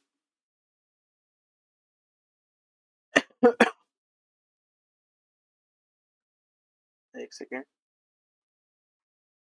ठीक है। 46 भी हिंदी में है, ठीक है। 47 जिसके पास पेपर नहीं है वो बता देना, मैं पेपर सेंड कर दूंगा, है ना। Consider consider the following statement, choose the correct statement. Sugar cane के रिलेटेड जो है क्वेश्चंस पूछा है, ठीक है। आप सबको मैंने फिजियोलॉजी में पढ़ा रखा है कि C4 साइकिल जो है एच एन स्लेक ने दी थी, इसलिए एच एन स्लेक पाथवे भी बोलते हैं, ठीक है। फोटोलाइसिस में क्या होता है, मैग्नीशियम रिक्वायर्ड होता है। उसके बाद मेज प्लांट क्या है, C4 प्लांट है। क्रेंज एनाटोमी इसमें ये, तो सारे ऑप्शन इसके राइट आंसर, सॉरी सी को छोड़ के फोटोलाइसिस जो है आपका मैग्नीशियम रिक्वायर्ड नहीं होता, ठीक है। आपका मैग्नीशियम मैग्नीस होता है, ठीक है, Mn, है ना। उसके बाद आपका ए बी और डी आंसर इसका राइट आंसर हो जाएगा, तो ए ऑप्शन हम इसको चूज करेंगे, ठीक है। क्रेंज एनाटोमी, आपको पता है कि क्रेंज एनाटोमी क्या होती है, डिफरेंट जो है हम सेल्स को मेसोफिल सेल्स और बंडल शीट सेल्स को यूज कर रहे थे, ठीक है। उसमें अलग अलग, क्योंकि ये ट्रांसफर नहीं हो पा रही थी CO2 गैस, और वो एसिड को जो है इजीली ट्रांसफर कर देता है, इसलिए हम दो सेल्स की मदद लेते हैं C4 साइकिल में। देन उसके बाद नेक्स्ट क्वेश्चन, क्या मैंने क्लासेस पे पढ़ा रखा है, जो क्लासेस वाले बच्चे हैं उनको याद आ रहा है कुछ, मैंने पढ़ाया था C4 साइकिल में क्रेंज एनाटोमी, ठीक है, बहुत बढ़िया। Which of the following statement is related to the disease management is correct, ठीक है। डिजीज मैनेजमेंट के रिलेटेड करेक्ट आपको ऑप्शन चूज करना है, तो अगर हम 48 के आंसर की बात करें तो ए ऑप्शन राइट हो जाएगा, ए बी डी। क्यों, क्योंकि जो सी ऑप्शन है क्या दे रखा है, board mixture is consisting of copper sulphate aluminium carbonate नहीं होता है, ठीक है। तो ये यहाँ पर आपका ऑप्शन राइट आंसर क्या हो जाएगा, आपका ए बी डी, तो फर्स्ट ऑप्शन इसका राइट आंसर हो जाएगा। देन उसके बाद 49 के ऑप्शन की बात करें या क्वेश्चन की बात करें, तो आपको डिजीज दे रखी है कोजल ऑर्गेनिक, बहुत अच्छा, काफी सिंपल क्वेश्चन है। तो अगर हम इसके राइट आंसर की बात करें तो डायरेक्ट हम आंसर देखते हैं फोर्थ वाला, क्योंकि ए का जो, जैसे ब्लैक रस्ट की बात करूँ पक्सीनिया ग्रेविनिस, येलो रस्ट की बात करूँ पक्सीनिया स्ट्राइफॉर्मिस, ब्राउन रस्ट की बात करूँ पक्सीनिया रिकोंडिटा, और टिक्का डिजीज सर्कोस्पोरा एरिचिडिकोला। एरिचिडिकोला, इसमें टिक्का डिजीज में दो तरह की डिजीज होती है, आपकी अर्ली डिजीज और लेट डिजीज। अर्ली का किससे होती है, आर्चिडिकोला से, और लेट जो टिक्का डिजीज है वो आपकी किससे होती है, पर्सोनेंटम से, सर्कोस्पोरा पर्सोनेंटम, ठीक है। तो आप इस तरीके से याद कर सकते हैं। देन उसके बाद नेक्स्ट क्वेश्चन, थोड़ा फास्ट चल रहे हैं बिकॉज टाइम का थोड़ा अभाव है ना। तो फर्टिलाइजर दे रखे हैं 50 क्वेश्चन, फर्टिलाइजर दे रखा है और उसमें क्या क्या कंटेंट होता है। यूरिया, यूरिया में आप सबको पता है कि ऑर्गेनिक केमिकल फर्टिलाइजर है। केन क्या है, न्यूट्रल फर्टिलाइजर है। एसएसपी क्या है, सल्फर प्रोवाइड करता है। एमओपी क्या है, केसीएल को बोलते हैं। तो इस तरीके से आप इसके हिसाब से राइट ऑप्शन क्या नजर आ रहा है, 50 का फोर्थ आंसर राइट हो जाएगा। देन उसके बाद नेक्स्ट क्वेश्चन, किसी को डाउट हो तो पूछ सकता है अतिवाद, बाकी का भी टाइम का थोड़ा हमारे पास दिक्कत है, इस वजह से हम फास्ट चल रहे हैं। फिर भी मैंने पढ़ाए हुए क्वेश्चन ये आई होप आपको समझ में आ रहे होंगे। Selected the correcting sequence organs in elementary canals of insect starting from mouth. तो माउथ से हमें एलिमेंट्री कैनाल लास्ट तक बताना है, उसके हिसाब से ये ऑप्शन दिए गए उसके हिसाब से अरेंज करना है। मैंने अभी जस्ट, अगर आपने यूट्यूब के कम्युनिटी के जो क्वेश्चन है आप अगर उनको सोल्व करते होंगे या फिर नहीं किया तो आप उनको जाकर सारे अटेम्प्ट कर लेना, बहुत अच्छे क्वेश्चंस डालता हूँ। ऐसे जो है आपको, अगर मेरे पास वैसे ही टाइम नहीं है, अगर मैं कुछ क्वेश्चंस डाल रहा हूँ तो मतलब वो आने लायक क्वेश्चंस है, तभी मैं उसको टाइम निकाल के बच्चों के लिए डाल रहा हूँ। तो प्लीज आप जो है जिसने भी यूट्यूब के कम्युनिटी के क्वेश्चन जो है सोल्व नहीं किए हैं, क्विज़ेस डाल रखी है उसको देख लेना। तो उसमें भी मैंने रिसेंटली क्वेश्चन डाला था, ठीक है। आपको अगर उसमें देखा होगा तो इजीली आ जाएगा। तो ए ऑप्शन हीलियम होता है, ठीक है। हीलियम के बाद अगर, ठीक है, फेरिंग, सॉरी, आपका इसका राइट आंसर हो जाएगा 52 का आपका फेरिंग्स, ठीक है। उसके बाद फेरिंग्स होता है, फेरिंग्स के बाद आपको क्या नजर आएगा, इसोफेगस आएगा, ठीक है, इसोफेगस। देन उसके बाद आपका क्रोप, ठीक है, जिसमें हम खाना जो है गिजार्ड्स का काम भी करता है क्रोप, ताकि वो इजीली हमें ग्राइंड कर पाए। देन उसके बाद आपका आता है लास्ट में इलियम, ठीक है। तो इस तरीके से आप POCT से याद रखते हैं। मैंने एंटो में आपको एलिमेंट्री कैनाल पूरी अच्छे से पढ़ा रखी है, ठीक है, जब मैंने स्टार्ट करी थी आपका वो क्या नाम है मॉर्फोलॉजी वाला पार्ट, ठीक है। तो उसमें आपको बता रखा है हर एक चीजें, है ना। तो इसका राइट आंसर हो जाएगा ए वाला ऑप्शन। देन उसके बाद हम बात करते हैं नेक्स्ट क्वेश्चन है आपका, the techniques of growing plant in nutrient solution in completely absence of water. ओ बहुत अच्छा क्वेश्चन है कि हमने प्लांट लगाना है बट हमारे पास सोइल नहीं है और न्यूट्रिएंट सॉल्यूशन है, तो उसको उसके रिलेटेड आपको यहाँ पे ऑप्शन चूज करना है ना। तो 53 वाला क्वेश्चन, 50 वाला 3 का सेकंड ऑप्शन राइट होगा, ए बी सी। ए क्या बोलता है, identification of essential mineral elements, मतलब आपको जो आपकी क्रॉप है उसको कौन से एसेंशियल न्यूट्रिएंट चाहिए, है ना। तो आपको पहले वो आइडेंटिफाई करना पड़ेगा। देन बी हम जनरली उसमें वेजिटेबल्स लगा सकते हैं, क्योंकि वेजिटेबल्स क्या होती है, शॉर्ट ड्यूरेशन होती है ना।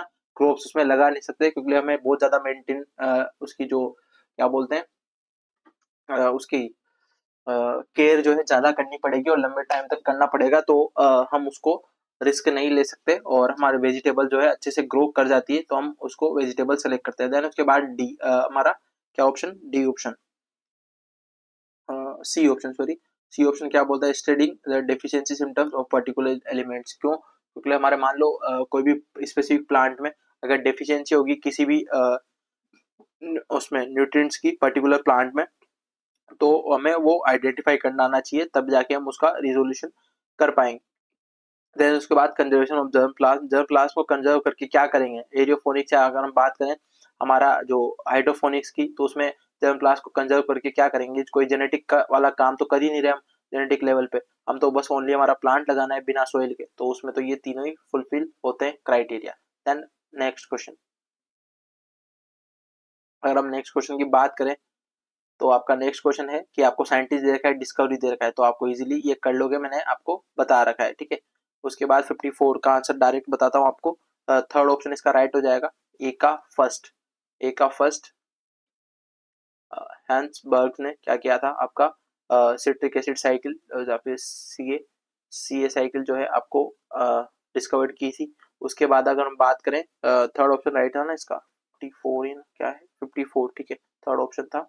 तो उसके बाद बी का आपको मिचेल ने क्या किया था आपका, मिचेल ने आपका किया था सेकंड ऑप्शन कीमोस्मोटिक हाइपोथेसिस दी थी, तो इस तरीके से हमारा क्या ऑप्शन राइट हो जाएगा, थर्ड वाला ऑप्शन राइट हो जाएगा। देन उसके बाद हम बात करते हैं नेक्स्ट, केल्विन ने आपको C3 साइकिल दी थी, आपको सबको पता है। देन उसके बाद 55 question, which of the which crop and year was the first all India coordinated research project set up in India which assist of the Rockefeller Foundation of USA। तो आपको किस क्रॉप पे फर्स्ट टाइम जो है इनके इस foundation के द्वारा all India coordinated research project चलाया था, वो आपको पूछा है। तो मेज पे 1957 पे ये प्रोजेक्ट चलाया गया था, याद रखना।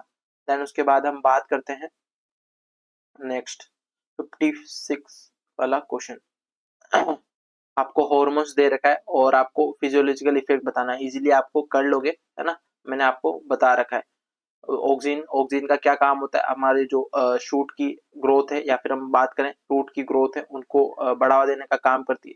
देन उसके बाद जिबरेलिन स्टेम इलोंगेशन या लेंथ में काम आती है। देन उसके बाद स्टोमेटा क्लोजिंग में आप सबको पता है एब्सिसिक एसिड काम आता है, तो ये आप इजीली कर लोगे। अगर हम इसके राइट आंसर की बात करें 56 का फर्स्ट ऑप्शन राइट आंसर हो जाएगा।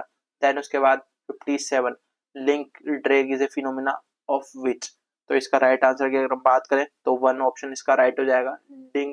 लिंकेज ड्रैग का मतलब होता है undesirable genes also get transferred along with the desired gene, मतलब जो अनडिजायर्ड जीन है ना, उसके साथ डिजायर्ड जीन को हम ट्रांसफर कर देते हैं। तो इस तरीके से हमारा ये लिंक ड्रैग फिनोमेना कंडक्ट हो जाता है, ठीक है, हो जाता है।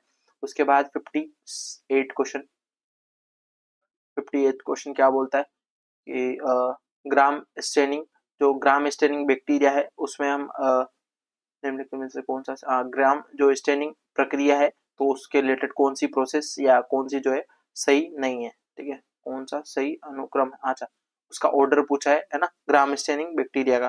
तो अगर हम 58 के आंसर की बात करें तो 58 का जो है आंसर राइट होगा थर्ड ऑप्शन, ठीक है, BADC,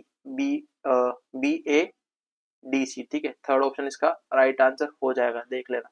उसके बाद 59 की अगर हम बात करें, विच of the following is marketing concept involves, एक सेकेंड इसको जूम करते हैं, which of the following concept involve the dividing the market into distinct group of the buyer based on their needs, characters, behaviors। मैंने आपको जो economics के notes जो share किए हैं उसमें आपको जो मार्केटिंग का क्लासिफिकेशन है वो अच्छे से पढ़ लेना, है ना। उसको मैंने अलग अलग बायर्स के बेसिस पे, सेलर्स के बेसिस पे अलग अलग दे रखा है। तो इसका अगर हम राइट आंसर की डायरेक्ट बात करते हैं तो 59 का डायरेक्ट आंसर की अगर बात करें तो मार्केटिंग सेगमेंटेशन इसको हम बोल देंगे, ठीक है। इसमें बोला है कि based on the need, characteristics, behaviour के अगर बेस पे हम हमारी मार्केट को बायर के बेस्ड पे जो है क्लासिफाई करें या डिस्टिंग्विश करें तो वो उसको क्या बोलेंगे, है ना। तो मार्केटिंग सेगमेंटेशन हम उसको जनरली बोलते हैं। देन नेक्स्ट क्वेश्चन 60, है ना, हमारे लगभग पूरे होने जा रहे हैं, थोड़े बहुत क्वेश्चन और बचे हैं, कर लेते हैं। Which of the following specially refers, एक second, which of the following terms especially refers to the practice of rearing of stingless bees। आप सबको पता है मेलिफोनी कल्चर, स्टिंगलेस बीज का जो कल्टीवेशन है उसको क्या बोलते हैं, मेलिफोनी कल्चर, मैंने बता रखा है। एफसीआई कब एस्टैब्लिशमेंट हुआ इसको क्या बताने की जरूरत है, आपको सबको मुंह पे याद होगा, ठीक है, 1965। उसके बाद नेक्स्ट हम बात करते हैं नेक्स्ट क्वेश्चन की। तो नेक्स्ट क्वेश्चन क्या बोल रहा है, bacterial cells are more resistant to osmotic shock than the eukaryotic cell due to। तो इसका राइट आंसर हो जाएगा हमारे पास फोर्थ वाला, cell wall compost of peptidoglycan, ठीक है, क्योंकि पेप्टिडोग्लाइकन थोड़ा हार्ड मटेरियल और उससे बनी हुई है, तो वो हमारा जितना भी बाहर का जो एक्सटर्नली शॉक्स आएंगे उससे कौन बचाएगा, हमारी सेल वॉल। देन उसके बाद जिप्सम का फॉर्मूला, अब मुझे बताओ जिप्सम का फॉर्मूला अगर तुम्हें नहीं आता है तो फिर तुम पढ़ी क्यों रहे हो। जिप्सम का फॉर्मूला पता है सबको? Yes sir. ठीक है, क्या है बोलो। CaSO4 बहुत बढ़िया, CaSO4 इसका फॉर्मूला होता है। चलो नाइट्रोजन का बता दो, यूरिया का, सॉरी नाइट्रोजन क्या, यूरिया का। CO CO NH2 CO NH2, ठीक है, बहुत बढ़िया।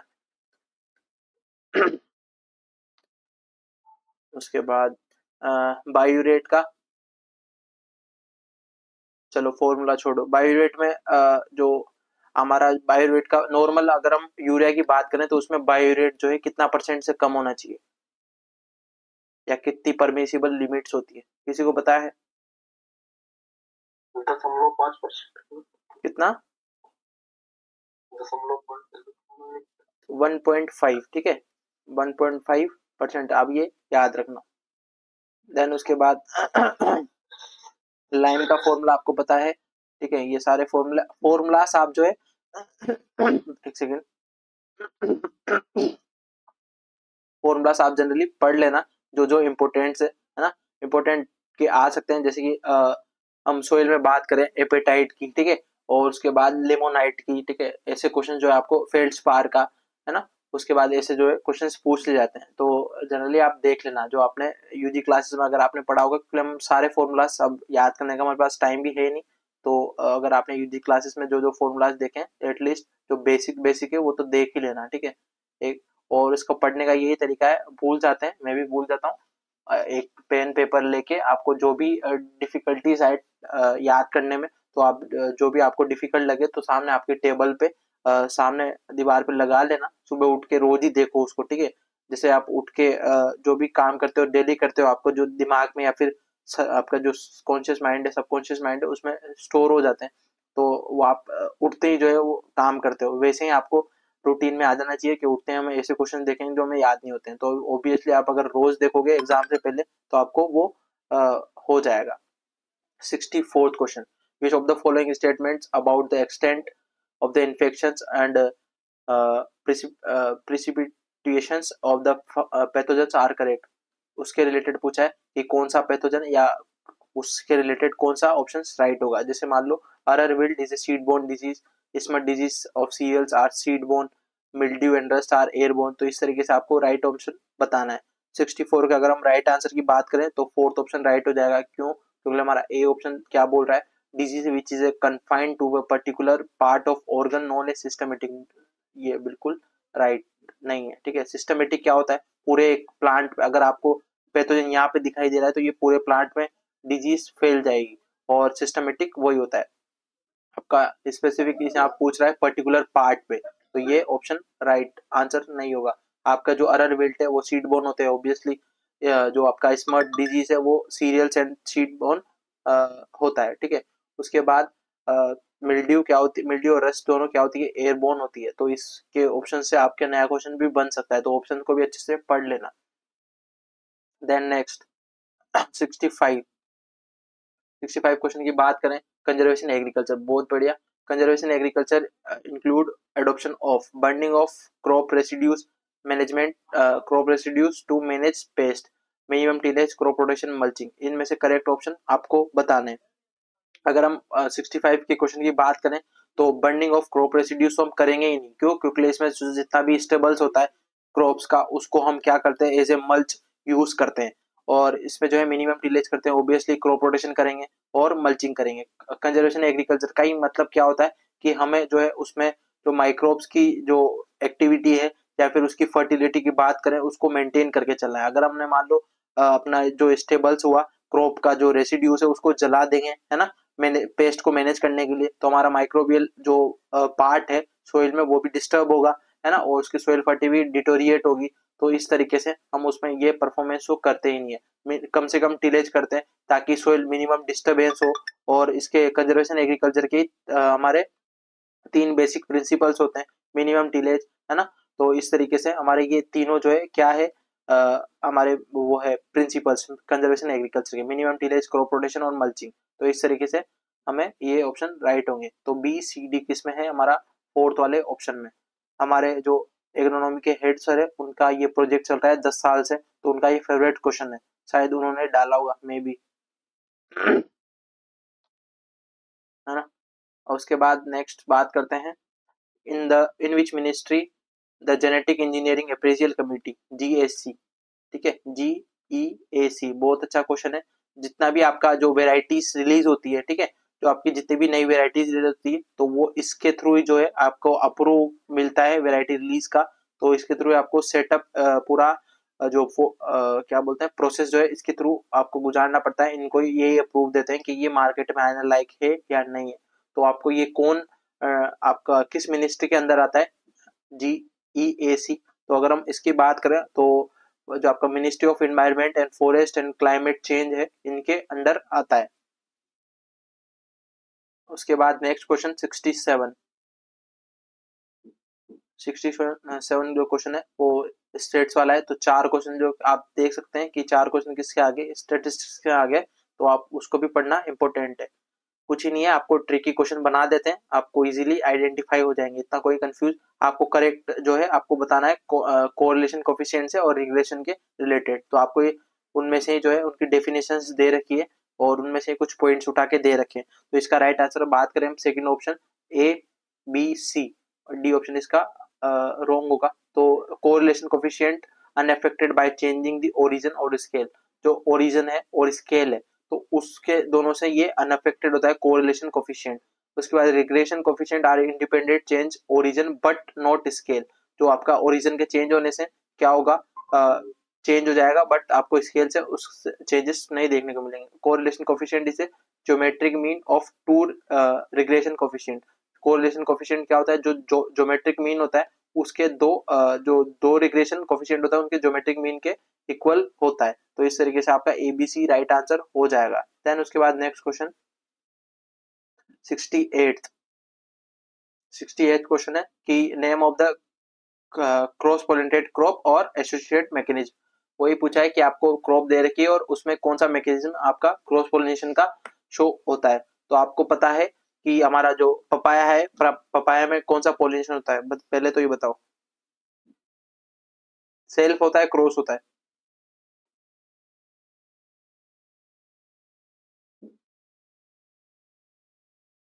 पपाया में कौन सा पोलिनेशन होता है?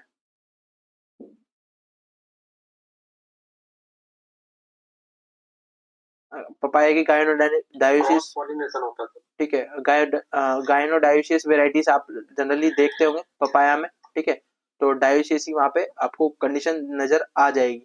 देन 68 के आंसर की अगर हम बात करें तो सेकंड ऑप्शन इसका राइट होगा, है ना। ए का थर्ड आपका जो कैरेट है वो क्या है, प्रोटोएंड्री, ठीक है, जिसमें क्या होता है कि मेल पार्ट पहले मेच्योर हो जाता है, प्रोटोगाइनी आएगा तो फीमेल पार्ट पहले मेच्योर होगा मेल से, ठीक है। उसके बाद रेडिश की अगर हम बात करें तो रेडिश में स्पोरोफाइटिक सेल इनकम्पेटिबिलिटी पाई जाती है। देन उसके बाद ब्रिंजल की अगर हम बात करें, थर्ड ऑप्शन सेकंड ऑप्शन इसका राइट आंसर होगा, हेट्रोमॉर्फिक फ्लावर होता है, मतलब जो इसका अलग मेल और फीमेल जो है आपका छोटा बड़ा नजर आएगा, सेम आपको नजर नहीं आएगा, ठीक है।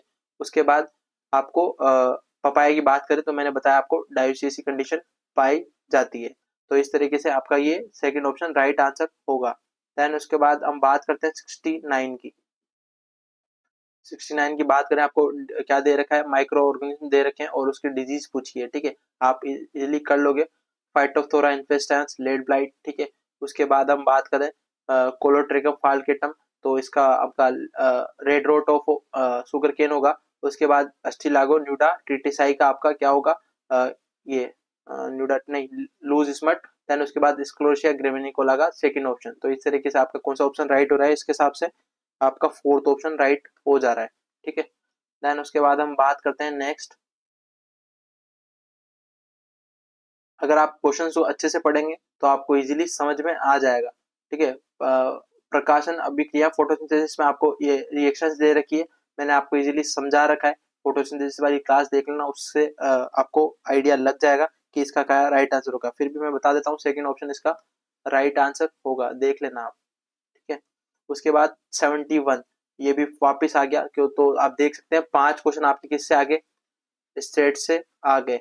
बाद में एमएससी में जाओगे तो उसमें भी स्टेट्स आपके जो डाटा एनालिसिस में आपके काम आएगी। और अगर बीएचयू में आते हो तो जो स्टेटिस्टिक्स वाले डिपार्टमेंट है उनमें ही सबसे ज्यादा बेके लगती है। अगर 200 स्टूडेंट्स आपके बैच से आएंगे तो लगभग आपके जो पासिंग स्टूडेंट्स की, अगर मैं नंबर ऑफ पासिंग स्टूडेंट की बात करूँ, 60 ही, लगभग 60 ही पास हो पाते हैं और बाकी के वापस रिपीट देते हैं, ठीक है।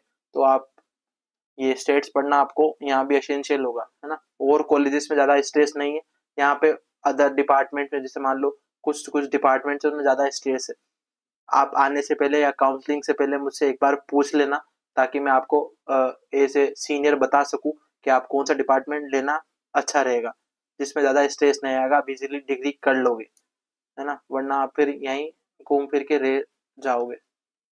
विच ऑफ द फॉलोइंग, जैसे हम आए थे हमारे टाइम पे किसी ने हमें गाइड नहीं किया, बट मैं हमारे जस्ट अभी वाला बैच आया हमारे जूनियर, तो हमने उनको गाइड किया था कि कौन सा डिपार्टमेंट लेना चाहिए, तो उन्होंने वो अभी सेटिस्फाई है, वो अभी आके बोलते हैं सर आपने बहुत अच्छा किया कि हमें पहले ही गाइड कर दिया, नहीं तो फिर वो स्ट्रेस के मारे यहीं मर जाते।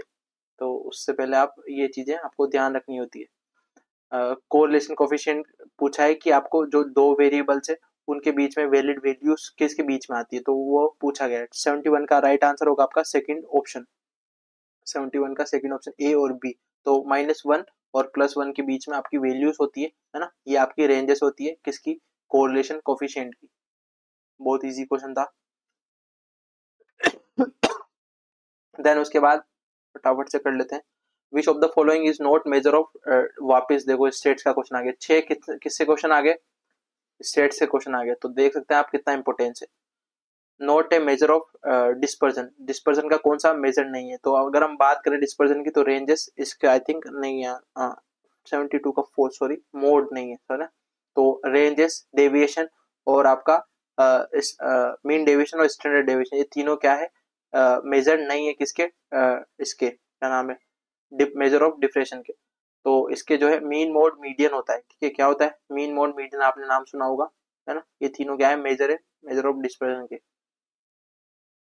मीडियन, ठीक है। ये सारे इसके आपका जो है ये तीनों ऑप्शन इनकरेक्ट है, ठीक है। एक नॉट करेक्ट नहीं यार, मैं क्या बोल रहा हूँ, फोर्थ इसका मेजर नहीं होता है, सॉरी, ये सेंट्रल टेंडेंसी है। मेरे दिमाग में क्या ही चल रहा है, एक सेकेंड, मैं कंफ्यूज हो रहा हूँ। सेंट्रल टेंडेंसी जिसे हम बोलते हैं, ठीक है, सेंट्रल टेंडेंसी वो है मीन मोड मीडियन, ठीक है, इसे बोलते हैं हम सेंट्रल टेंडेंसी, जिसमें हम तीनों चीजों को पढ़ते हैं, सेंट्रल टेंडेंसी। और आपको इसमें पूछा है जो मेजर ऑफ डिप्रेशन का, जो आपको इसमें कंसिडर्ड नहीं है, नोट मेजर ऑफ डिप्रेशन, तो आपका फोर्थ ऑप्शन इसका राइट आंसर हो जाएगा, और ये तीनों होते हैं। देन उसके बाद नेक्स्ट जो आपका CACP है, the commission of agricultural cost and prices, इसकी डेफिनेशन क्या, इसकी फुल फॉर्म भी जो है आपको डायरेक्ट पूछी जा सकती है, और CACP के बारे में आप अच्छे से पढ़ लेना, इकोनॉमिक्स में मैंने बता रखा है। इसका राइट आंसर हमारे पास हो जाएगा, हमारे पास इसका जो पहले था नेम CACP का, तो 1980 के टाइम पे या फिर उससे पहले जो है इसका नाम क्या था वो पूछा हुआ है, ठीक है, तो 73 का राइट ऑप्शन हो जाएगा अपने पास first, agriculture price commission, ACP इसका नाम था। देन उसके बाद नेक्स्ट 2 क्वेश्चन और बचे, फटाफट कर लेते हैं, देन उसके बाद कुछ डिस्कशन कर लेंगे अगर आप बोर नहीं हुए तो। 74th question, chromosomal aberration which in which two breaks occur in a chromosome and the intercalary segments reunite in the reserve order of category।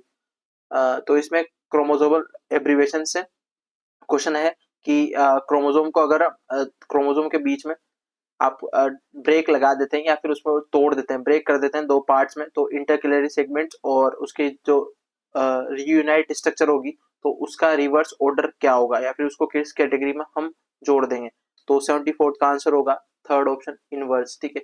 अगर हम इसको आपका होता है इन्वर्जन, और एक होता है दो चीजें होती है जिसमें दो हम जिसे हम बोलते हैं पेप्टाइड बॉन्ड्स, नहीं यार, क्या बोलते हैं उसे, मेरे को नाम याद था, ग्वानिन और एडिसिन और ये सब पढ़ते हैं ना अपन सारे, तो प्यूरिन एडेनिन है ना, तो इनके सीक्वेंसिंग के बेस पे हम उसको अलग अलग नाम दे देते हैं, ठीक है। तो मैं आपको वो उसका फोटो भेज दूंगा, वो ज्यादा इंपॉर्टेंट है ना, वो जेनेटिक्स में हम जनरली पढ़ते हैं। अमरपाली का क्रॉस पूछा है, तो ये तो बहुत इजी क्वेश्चन है, फर्स्ट ऑप्शन इसका राइट हो जाएगा, ठीक है। DNA से आप याद रख लेना, Dasheri into Neelam equals to Alphonso, sorry Amrapali, ठीक है। तो इस तरीके से आप, एक होता है RNA, ठीक है, तो इस तरीके से रत्ना रत्ना वेराइटी का क्रॉस पूछा गया है, तो इस तरीके से आपका ये याद कर सकते हैं। आई होप आपको जो है क्लास पसंद आई होगी, और आपने जो है अच्छा जो है कुछ कंसेप्ट सीखे होंगे, और आपको कैसे पेपर अटेम्प्ट करना है वो सब कुछ सीखा होगा, ठीक है। तो अगर आपको इसके रिलेटेड कोई डाउट है या फिर आपको पेपर से रिलेटेड कोई डाउट है तो पूछ लो, 5 मिनट है आपके पास, देन उसके बाद स्टॉप करते हैं क्योंकि बहुत सारा टाइम हो गया। किसी को कोई डाउट है?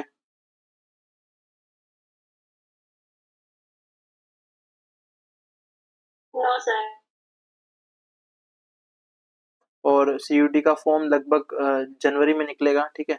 बच्चों के डाउट रहते हैं, और मैंने अभी वीडियो बना ली है, मैं उसको डालूंगा थोड़ा सा CUT के रिलेटेड, क्योंकि जनरली वो बच्चों को डाउट होता है कि फॉर्म कब आएंगे और किस तरीके से क्या प्रोसीजर होगा,